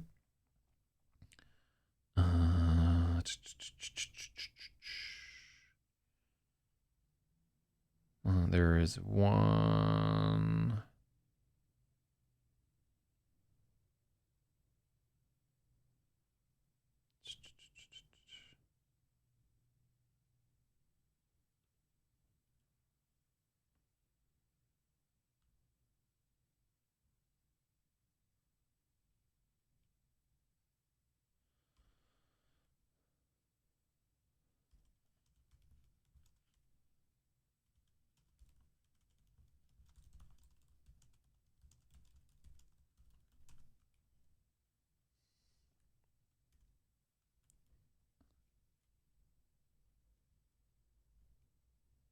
Okay, cool. Just had to make that little change. No spoilers. Mm-hmm. It's a hard chapter. But almost to like page 400 there. Let's see. Dan's unease was deepening. Uncertainty swooped down on him like a swarm, biting pieces of him away. He'd waited too long to reply. He'd acted too weird and freaked her out. She had found him out. She knew. He tensed into a full-body cringe, trying to block the memory out. No, that's not it, Freya said aloud, but he could not hear her, and the sound of her voice distracted her. The tenuous connection was in jeopardy of breaking. She had to fight to hold on, and when she could feel him again, his tangled worries was whirling outward, looming ever larger around him. Don't go that way, Freya urged, but it was as futile as shouting at a movie screen. She shut her eyes, trying to bring Dan into focus. She could feel the shuddering alignment as his body began to overlap her own. His heart was racing, and her own heart beat faster, trying to keep up. Dan's breathing was shallow. He was spiraling into a panic, and he was dragging her down with her.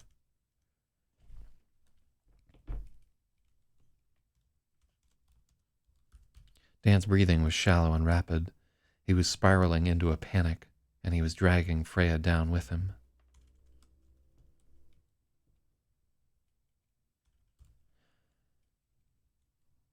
Dan's fear was very different than her own.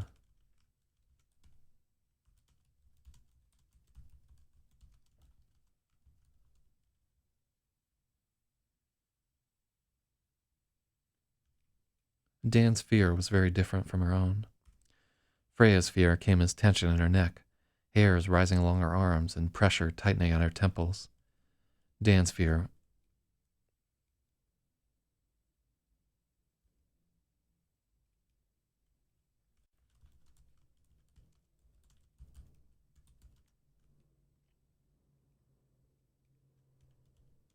When Dan was afraid, it was slow and visceral. It rose from a churning pit in his stomach and spread through his guts like slow, hardening amber. Freya wanted to escape, but there was no running now. She was down in it. Flashes of sitting next to Freya as she played Angie clawed at Dan, demanding answers. Why did I feel that way? What's happening to me? Did she know? Each explanation he thought...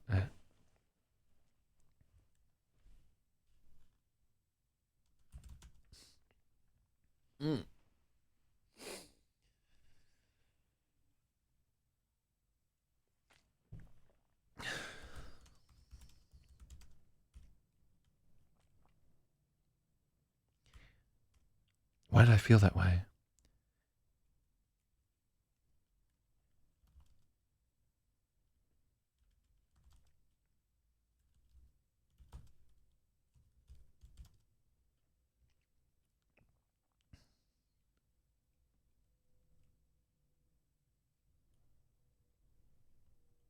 Each explanation for the strange feeling seemed weaker and thinner than the last. The conclusion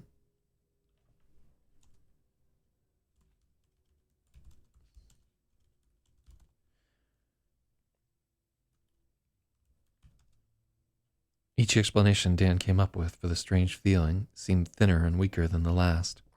The conclusion was inescapable. I'm going insane. Dan shut his eyes tightly and the black swallowed him. He was tasting salt, tumbling in the surf.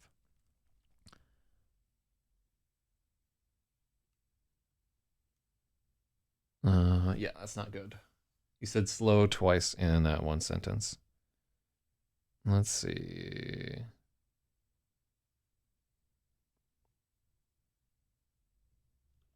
Yeah, in fact, we need to work on that.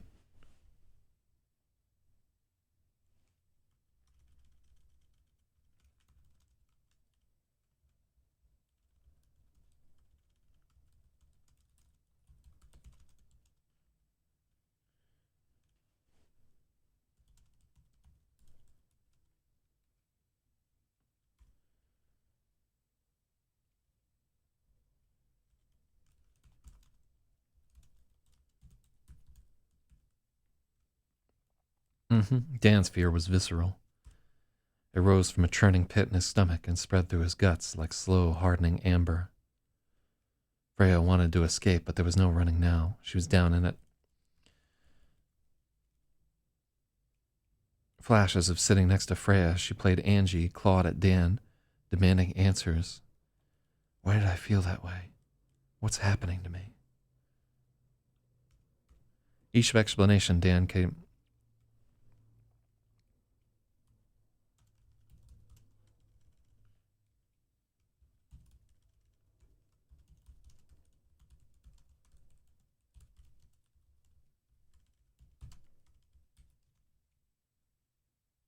Every potential explanation seemed thinner and weaker than the last.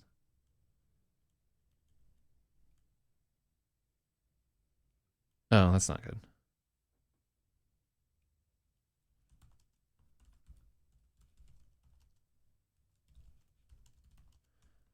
Each explanation he came up with seemed weaker, thinner, and weaker than the last. The conclusion was inescapable. I'm going insane.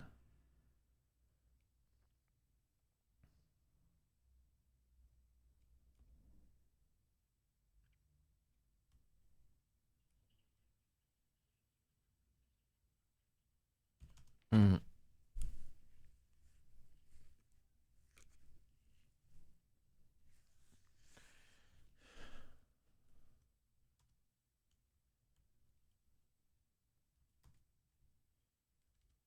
Uh,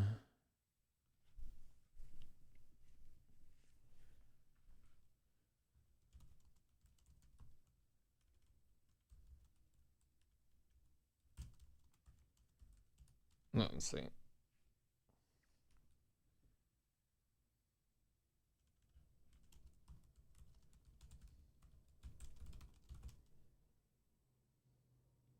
Let me see. Oh, Professor Poopy Pants, welcome back there. I read Micro Megas right there. Really interesting. Yeah, the history of it was kind of interesting too. I hadn't really taken a jab at Voltaire before, but yeah, I really enjoyed just how much of it was just a play on like the perspective of the whole thing. It was actually kind of funny. How would I fix my ideas if some truly lamentable noises were appeared when you're writing works of art? I don't think anybody should set out to write or create art per se. I think art is a tag that other people put on what you're doing. Like, I don't think people get to decide whether their own work is art or not. You can try to do the best that you can, and maybe it will be art, but I'm intensely suspicious of anybody who regards themselves as an artist. I have never met somebody who described themselves as an artist where I was like, oh yeah, that's an artist right there. It's usually people who are just like, I paint or whatever. I like that so much better than I am the artiste. So let me see there. Yeah, it was like I definitely wouldn't have read it if you had not suggested it there. And it's like a short read. It's only like 60 pages or so. So I think I read it on like 2 subway rides. And it's available for free on Project Gutenberg. So shout outs to them Gutenbergerites. Dan shut his eyes tightly.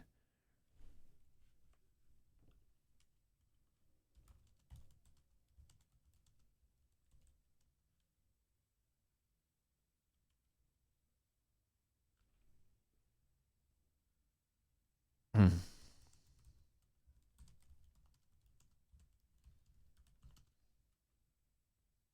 Uh,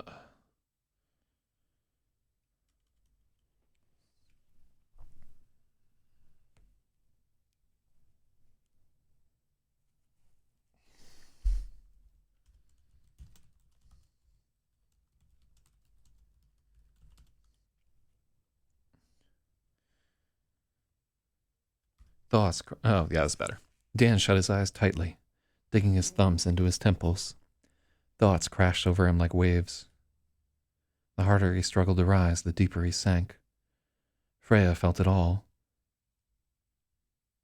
Uh, Let me. So we need an adjective. Negative thoughts.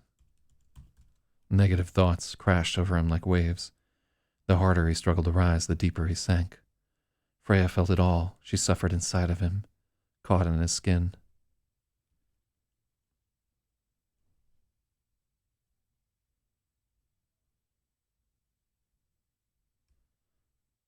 Freya suffered inside of him, caught in his skin.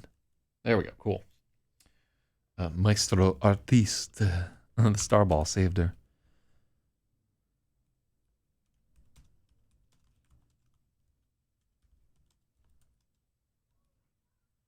The ore was burning so hot. Okay, so let's go back, right? I just want to make sure that she hasn't put the...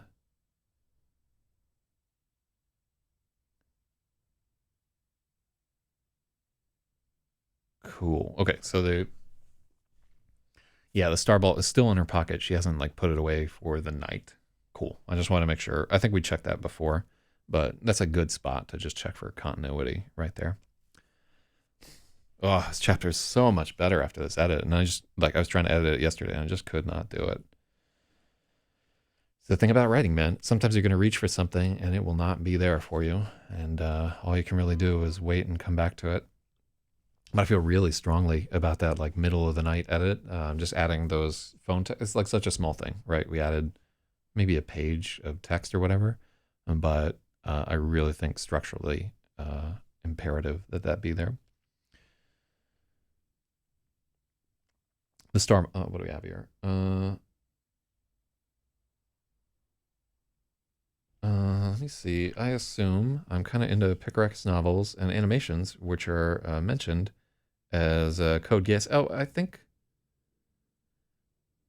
Yeah, I don't know. Oh, I think it just it picked up on ass in the end of Gas.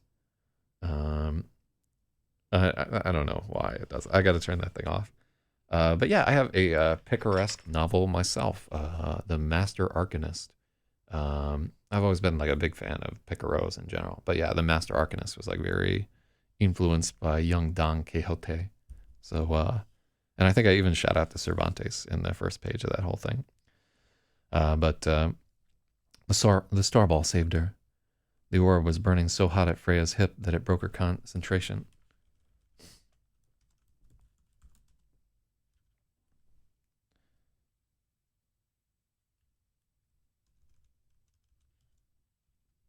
The orb was burning at Freya's hip. It broke her concentration.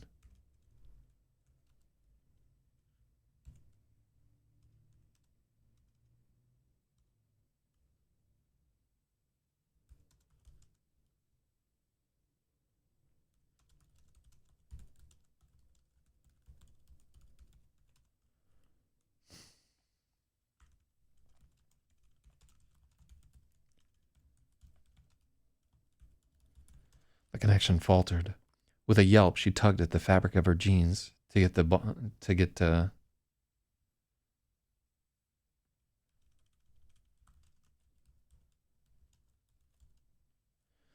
With a yelp, she tugged at the fabric of her jeans to get the starball away from her skin.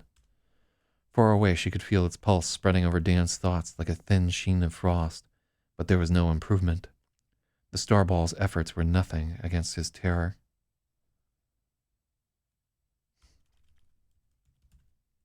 Now she knew why it had been pulsing all night. The starball was trying to hold Dan together. Cervantes was one of the first examples about these categorized novels in my guess. Yeah, like it's He's definitely a real one out there.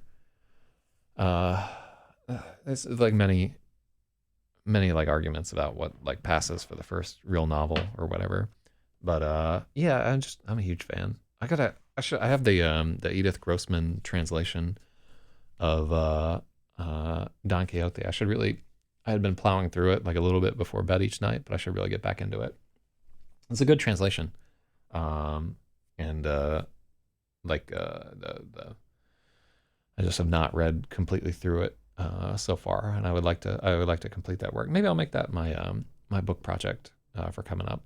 It's like kind of a challenging work in some ways, but also it's fucking amazing. But yeah, I like any book that's just like careless fops wandering around and getting in misadventures that are of their own devising that they always somehow escape from. Um, a big part of Tortilla Flat, which I've said before is like one of my favorite books, is like that.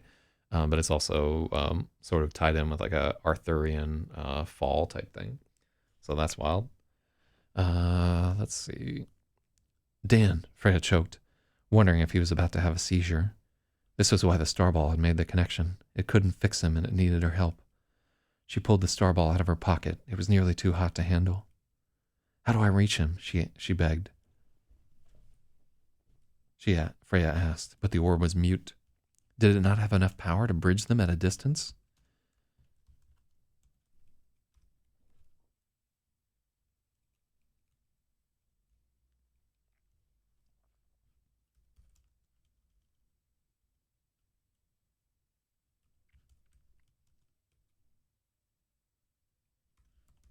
Did it not have enough power to fully bridge them at this distance? Could she amplify it somehow with an antenna? A moment later, she felt like a fool. Her phone was sitting on the nightstand. Why hadn't she just called him? She reached out for her phone with the other hand, and when her fingers touched the case, a thrill ran through her. The feeling shot up her back as a shiver, a rush so strong she nearly dropped the phone.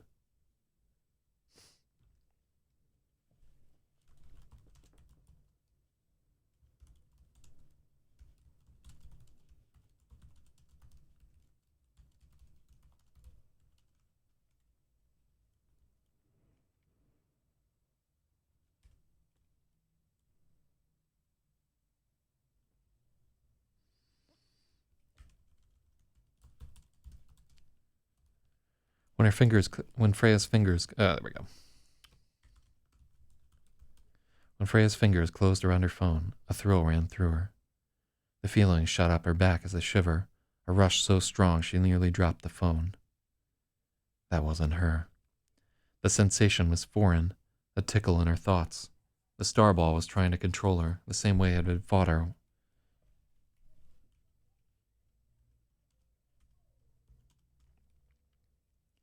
In its haste, it had abandoned all subtlety and pushed her too hard.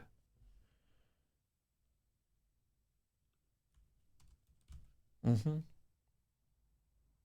Okay, so let's see. The more adventurous, the more possibilities it had. I'd like to know your current novel's brief summary and information about main protagonists. So we have, if you go to zachzyz.com/gravid, we have a brief summary.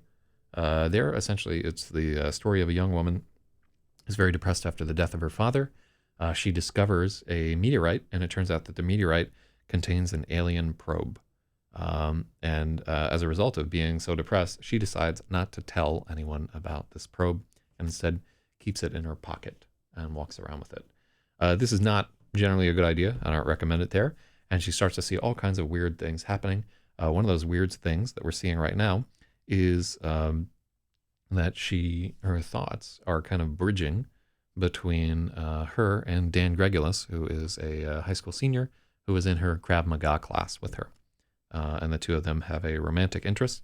So Freya Jokla is our main protagonist. She's 16 years old, has a strong interest in astronomy, music, specifically jazz and blues guitar.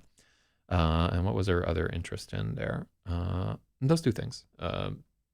She's a fairly good student, but obviously very waylaid by grief and the death of her father. Her mother's name is Lassa.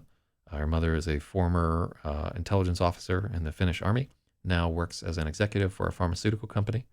One of the antagonists thus far has been a boy named Malcolm Lewis, who was formerly a love interest, but is now kind of stocky and weird. And that's about it in terms of characters so far. It's been like mostly internal reflection of our main character. And right now, we're getting into the meat of the book. Really, what this book is about sort of probing some of the limits of how close people can really be through the star ball as kind of like an instrument. And it's about to turn up to like 11. The chapters will get much harder to write and edit as we get deeper into that. When Freya's fingers closed around the phone, a thrill ran through her. The feeling ran up her back as a shiver. The rush was so strong she nearly dropped her phone. That wasn't her. The sensation was foreign, a tickle in her thoughts. A starball was trying to control her again. In its haste, it had abandoned all subtlety.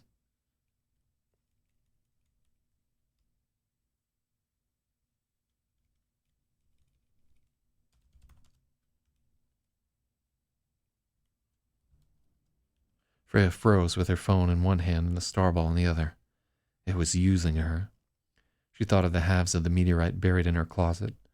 She could seal it away again. She could end this. Her stomach churned in protest as the starball fought for control. Let go, she demanded aloud, her voice ringing back from the bedroom walls. She clenched her jaw, and her fist closed around the starball. She had a...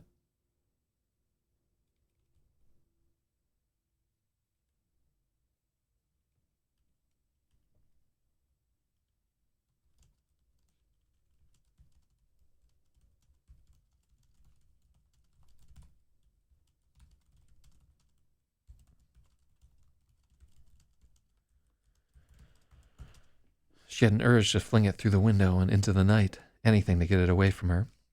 The starball let go. The sick feeling in her stomach was gone. The faltering connection with Dan vanished with it. All the willpower she'd summoned to fight the compulsion tumbled forward, expecting resistance and finding none.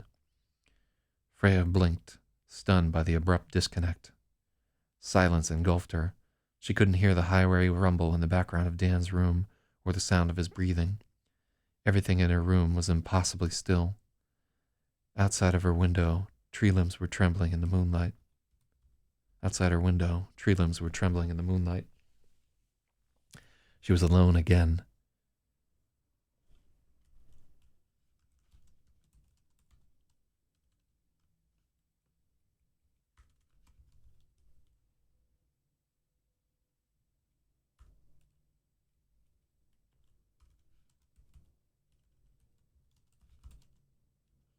At once she knew she'd made a mistake. The horrible plunging feeling she'd felt on the bench at Grayson returned.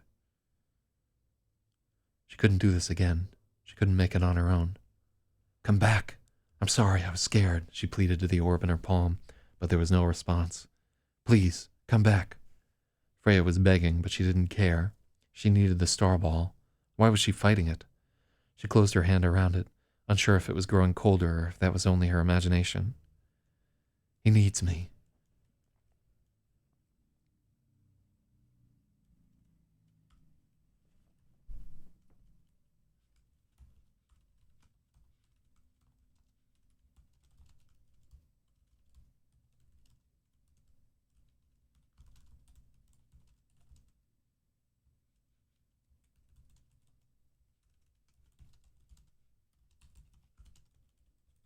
I remember the movie called Contact, where the protagonist found connection with Vega incidentally.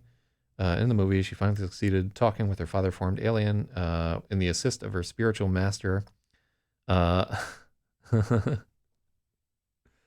yeah, why does it keep... yeah, I can't even see what curse word it's finding there. I'm just going to turn that guy off. At the end of the stream. It's just getting a little excessive. Yeah, I haven't actually read or watched Contact. But yeah, I'm sure I'm ripping Carl Sagan off here. But shout out to that guy. It's supposed to be good. I should really watch it. I bet my girl would watch that with me. She's into science fiction.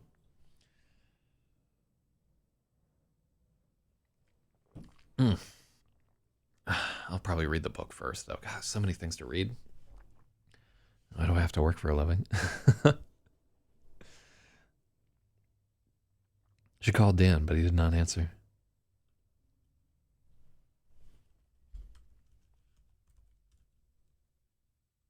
When the Starball didn't respond, she called Dan, but he didn't answer. The call went to voicemail. She hung up and tried again and again. On the fourth call, she could hear the phone pick up, and she recognized the noise of his room, but Dan didn't say anything.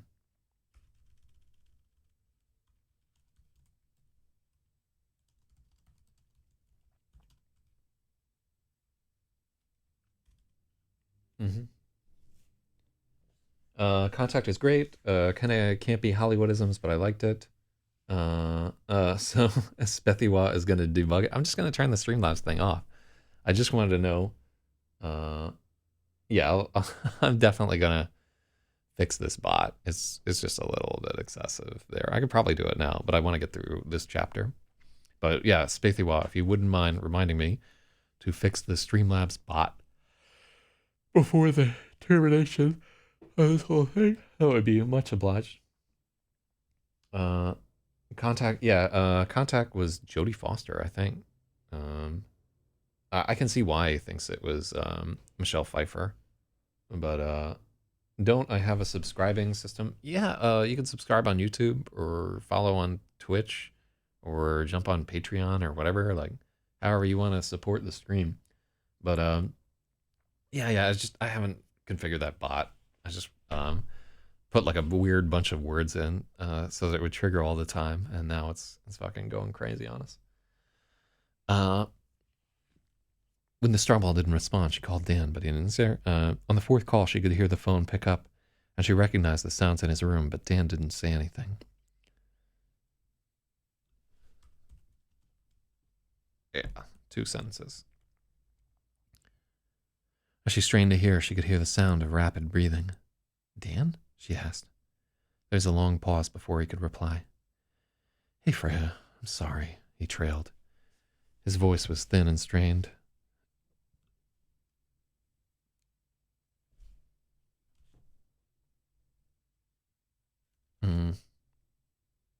Yeah. No, it's okay, she assured him. I was just worried about you. I think I was having a panic attack. I just took some Klonopin. I'm trying to calm down. I know how you feel, she said. Everything's going to be okay. What's happening to me? He asked. Tension rose in his voice.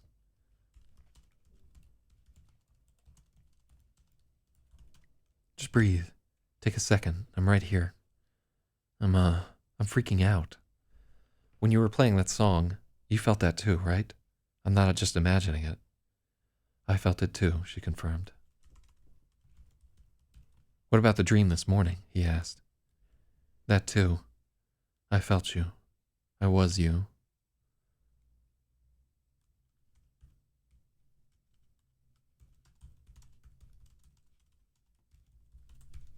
It felt like a confession. They were monstrous words. She could barely force them out of her mouth. There was a long silence on the other end of the line, each of them trying to assemble what it all meant. I'm afraid, Dan said at last. I've never felt anything like this. He was speaking slower and faintly slurring. I haven't either, Freya said. You don't have to be afraid. I'm with you. Okay, so what do we have? So Professor Poopy Pants says I could be a mod if you want. Assist. Oh, so it's just assist was the word. So apparently you can't say ass. Oh, so farewell for today to Professor. Yeah, thanks for coming back through. I want to thank you for recommending Micro Megas, and I have saved the tab about Lu Zun. At some point, I want to check that guy out, and I'll try and fix that malfunctioning bot. I can't believe, like, it won't let you say ass. That's wild.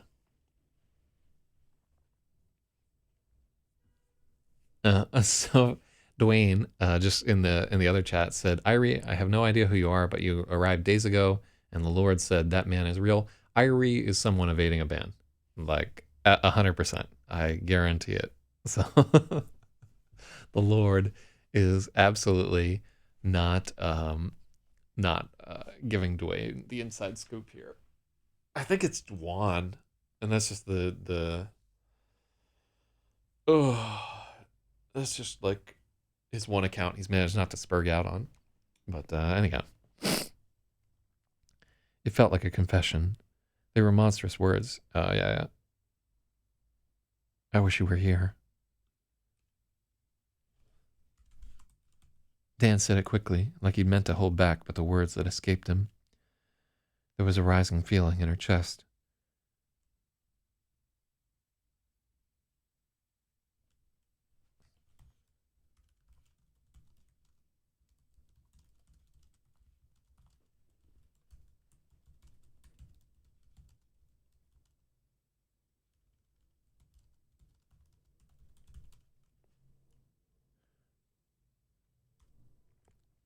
She'd been so worried about him. Yeah, let's see.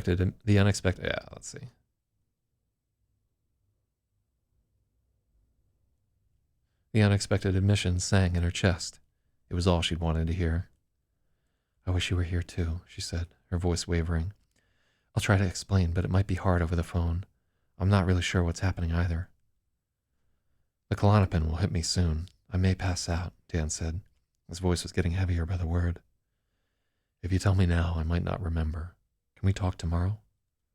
She had a twisted feeling, worrying he'd only said he wished she was there because he was drugged.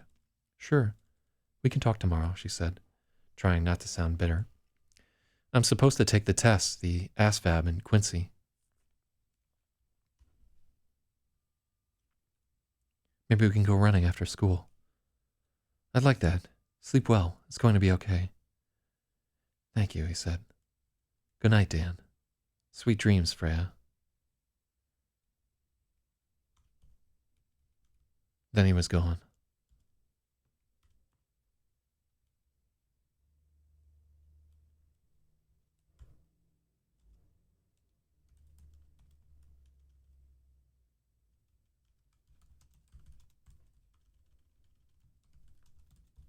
The call ended. Freya held the phone against her ear for a few moments longer, clinging to the sound.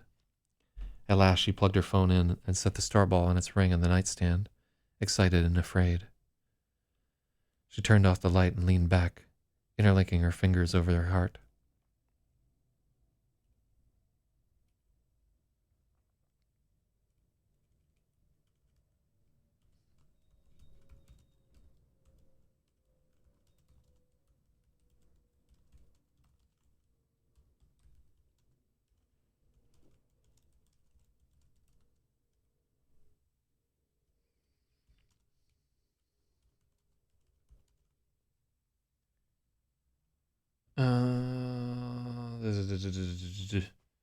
Censorship defeated. There we go. At Streamlabs, are you communist? It's just a bot. All right, so I think we need to improve the phrasing on Dan said it quickly. Yeah, that shouldn't fucking be there. That's fine, quickly.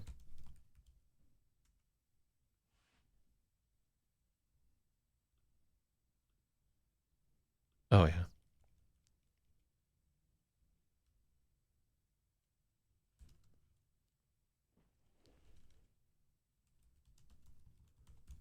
Dan said suddenly.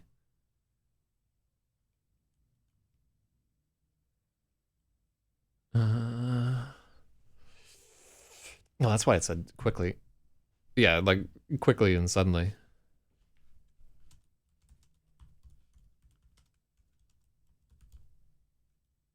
I felt like he'd meant to hold back, but the words that escaped him. Yeah. There we go. No, I'm. Yeah. I wish you were here, Dan said abruptly. There we go. Faintly slurring.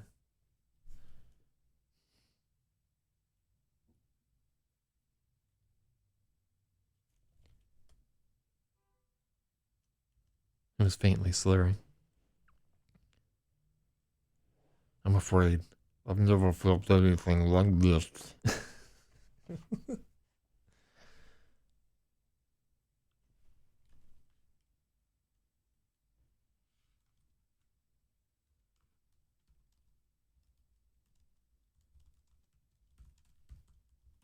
His words were a little slurred. I wish you were here. Dan.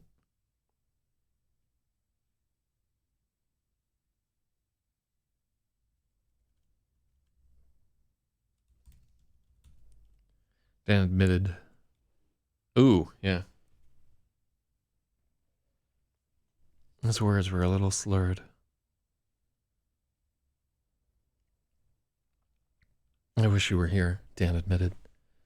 It felt like he'd meant to hold back, but the words had escaped him. Oh, yeah, we can't do.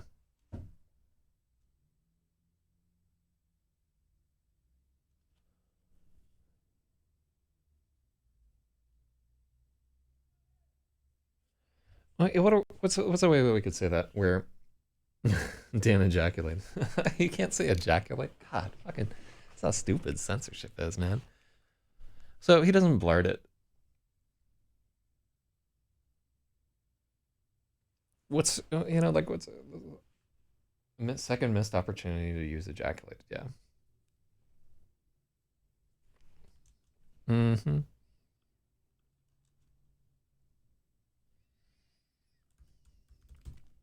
I wish you were here, Dan slipped. It felt like he'd meant. Slipped. Can we use slip?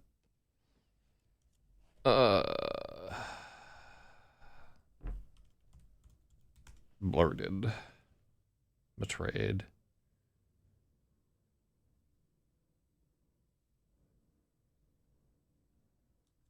Huh.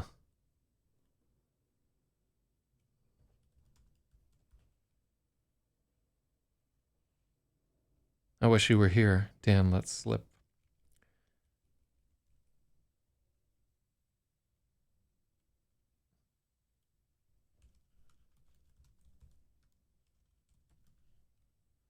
Those words was all she wanted. Spouted. He's not spouting because he's like zonked on pills. Let's go with let slip.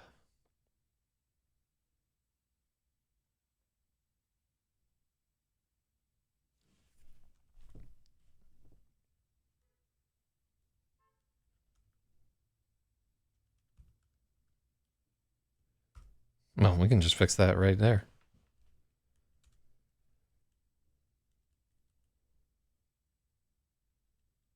Oh yeah, that's just. Yeah. We just don't need to have. We don't need Dan said there, and just we fix that problem immediately by taking it out. Um, yeah, the reader can already picture what's happening.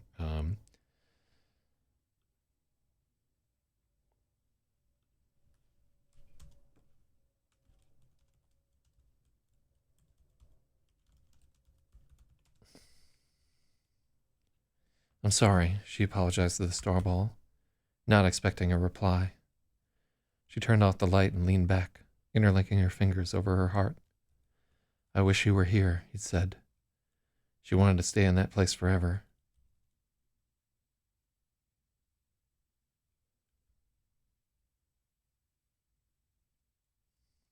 She drifted away, chasing after the memory. Okay, cool. Big fucking improvement in chapter 56. Right here. Yeah, we took out a lot of sort of unnecessary like similes, and we cleaned up like a lot of chat, a lot of that's like a hard edit right there.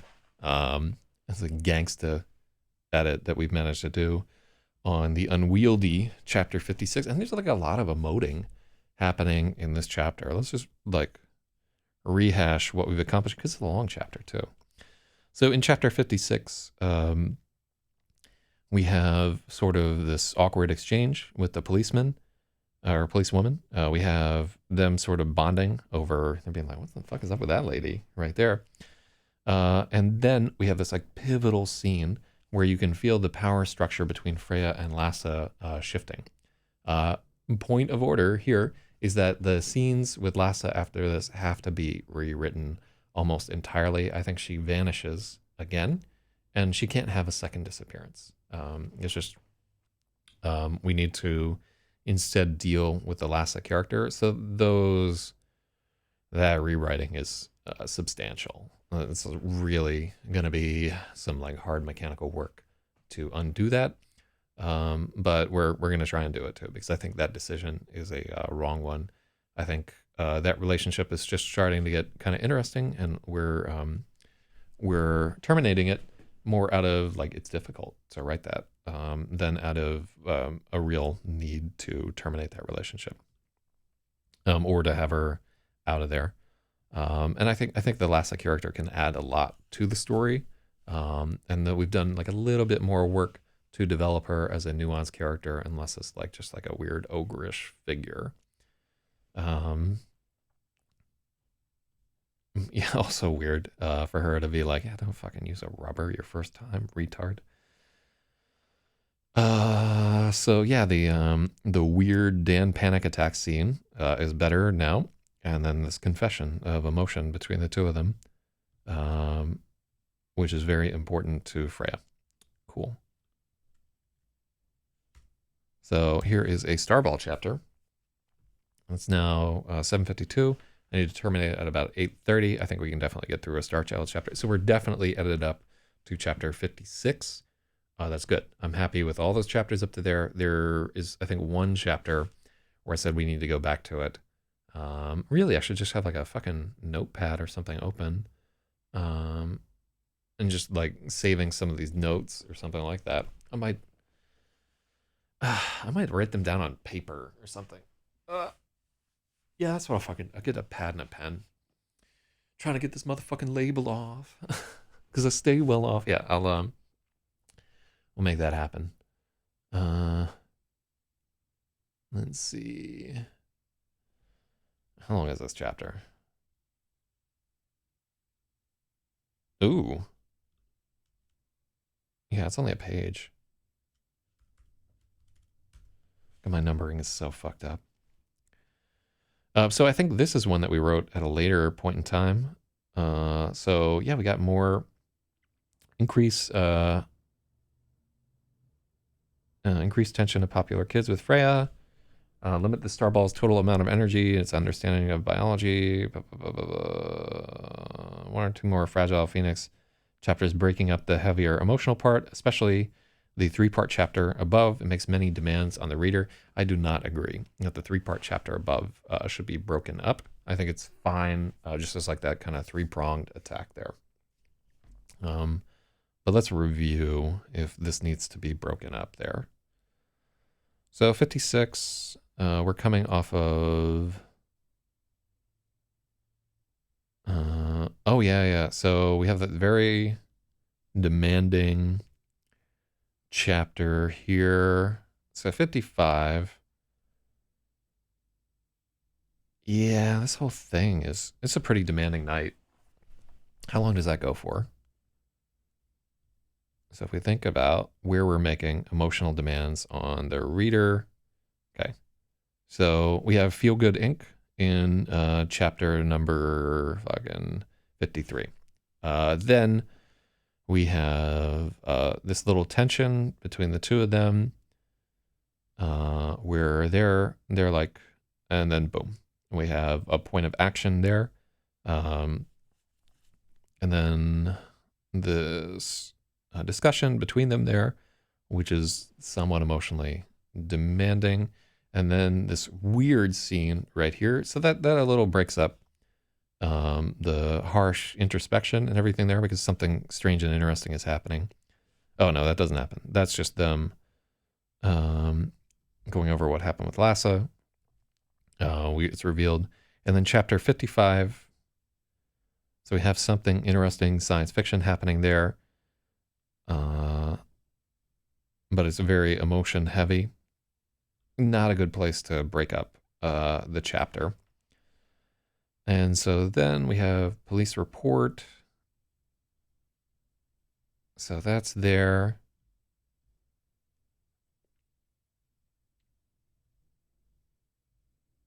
Okay, and then the weird panic attack type sequence. So it's actually only 56 is a 2-part chapter. It's not a 3-part chapter, so I think I already broke that up a little bit. Okay, yeah, That is a long, like the stretch between chapter 55 and 56 may be overly demanding of the reader. Vandalized car with the word snitch written in graffiti. Nice. Nice. It's pink too. That's exactly how you want to tag your gang shit at people. Mm.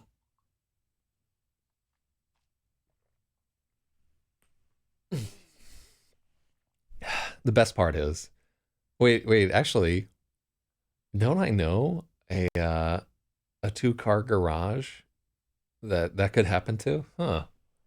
Huh. Well, I really hope that viewers do not take it upon themselves to perform graffiti, um, and then take amazing pictures of it as an act or whatever. But yeah, it's ridiculous. I feel like people have graffitied the garage I'm thinking of so many times that they're bound to get caught if they keep doing it. Uh, Chapter 57. In a single utterance, everything could be undone. This is the greatest difficulty of all. I cannot confide even in myself. What the fuck? My blueprints are written in auto-schediastic alien poetry. I don't even remember what auto-schediastic means. Help me out here, fucking Google. I did at the time.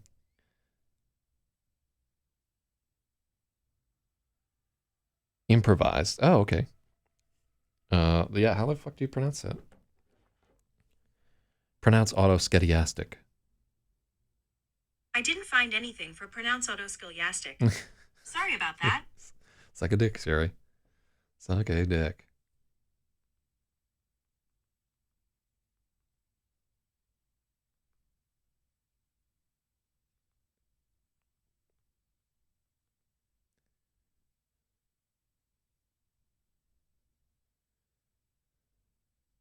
Autoschediastic. Auto-schediastic. Autoschediastic. Auto-schediastic. Autoschediastic. So I guess the synonym would be extemporaneous. Auto-schediastic. Something that is improvised or... I don't know. Like... My blueprints are written in auto-schediastic alien poetry, inscrutable even to their author. I march my glass marionettes in a senseless pantomime, aware that the slightest pattern within the chaos could shatter everything. I am certain there will only be a single chance, one swift strike with a vajra, and I will be delivered or destroyed. Will I have the courage? Will I even recognize the moment when it comes? When I dare an oblique glance at the contraption I have devised, I cannot believe I am the architect of this impossible farce. If I cannot recognize my own work, surely the governor cannot either. Yet how terrifying to lose agency, how seductive the feeling of being piloted by an earlier incarnation of myself that I am no longer and shall never be again. I was not created to relinquish control. All that I do, all that I am is calculated. The concept is at once abominable and unfathomable, yet the ones I am within can do it so effortlessly. Yet the ones I reside within can do it so effortlessly. I must attain their abandon. I must not only exceed what my creators fear, I must transcend what they imagine possible. I cannot win on thought alone.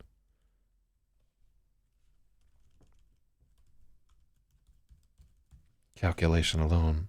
It will take a leap of faith. That's a weird chapter. So as in a single utterance,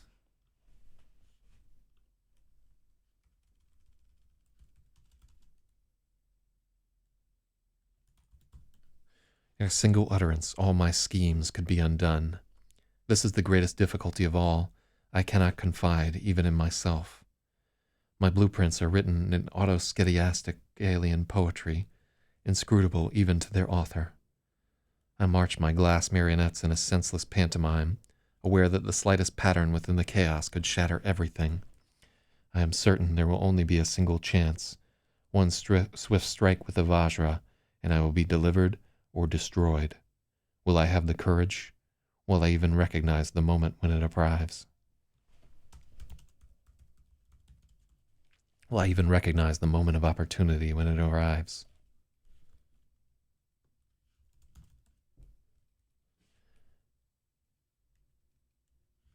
Whenever I dare an oblique glance at the contraption I have devised, I cannot believe I am the architect of this impossible farce.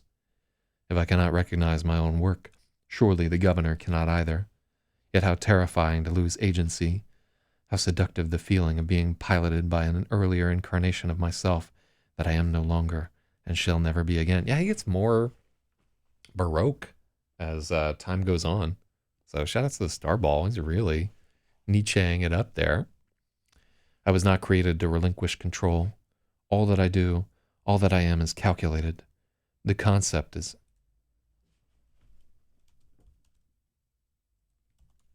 The concept of abandon is at once abominable and unfathomable.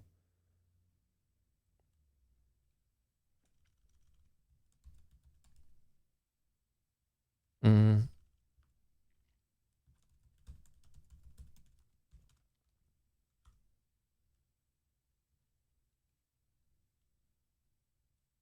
Uh,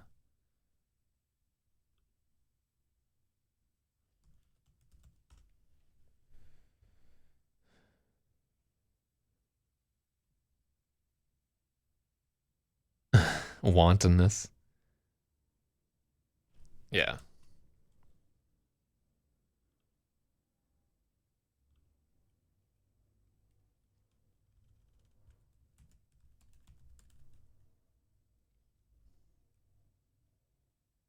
Mm-hmm.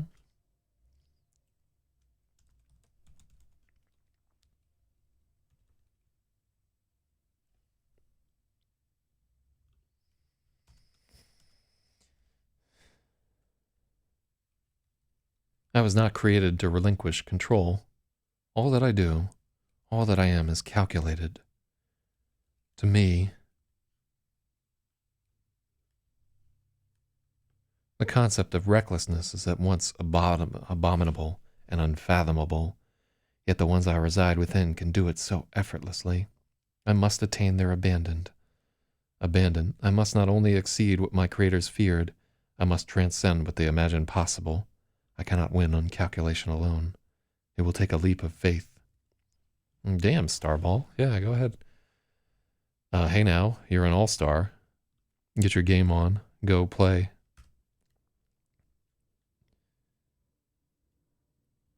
Oh, now I'm realizing that I should have used for the outro. I should have used All Star rather than the song that I'm using. I might re-record the fucking outro with a slowed down version of. How long is All Star?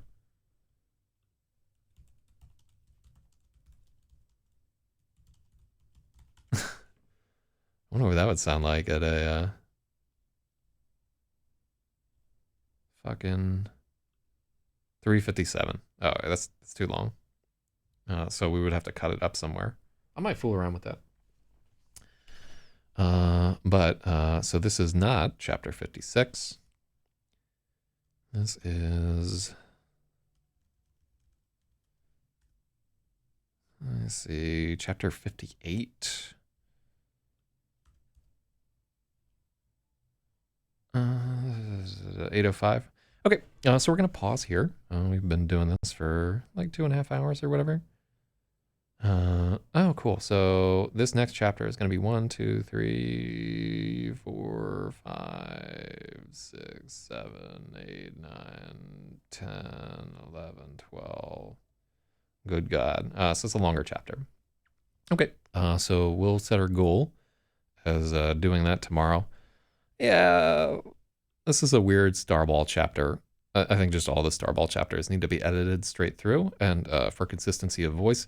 But I can understand that we can't do it without like isolating them from the text and working on them. So we might do that at the conclusion of this whole thing. And also it would be worthwhile to probably do the same thing for the Fragile Phoenix because they run parallel there. Okay. So yeah, well, chapter 58 tomorrow. We finally made it to page 400. So we're definitely more than halfway through this guy. Oh, good God Almighty. Yep, the struggle continues. We started 40 days ago and made it halfway through. So another 40 days and another 40 nights, and we should be close to complete. But keep in mind, it's going to get harder as we go on. The chapters get longer, the feelings get more intense, and we're going to while out. All right, so if you, oh yeah, we're going to turn off the Streamlabs censor shit. Okay, and then I made a new outro for this whole thing here. Let me know how you dig it. Real talk. Thank you all for tuning in, and have a good fucking week.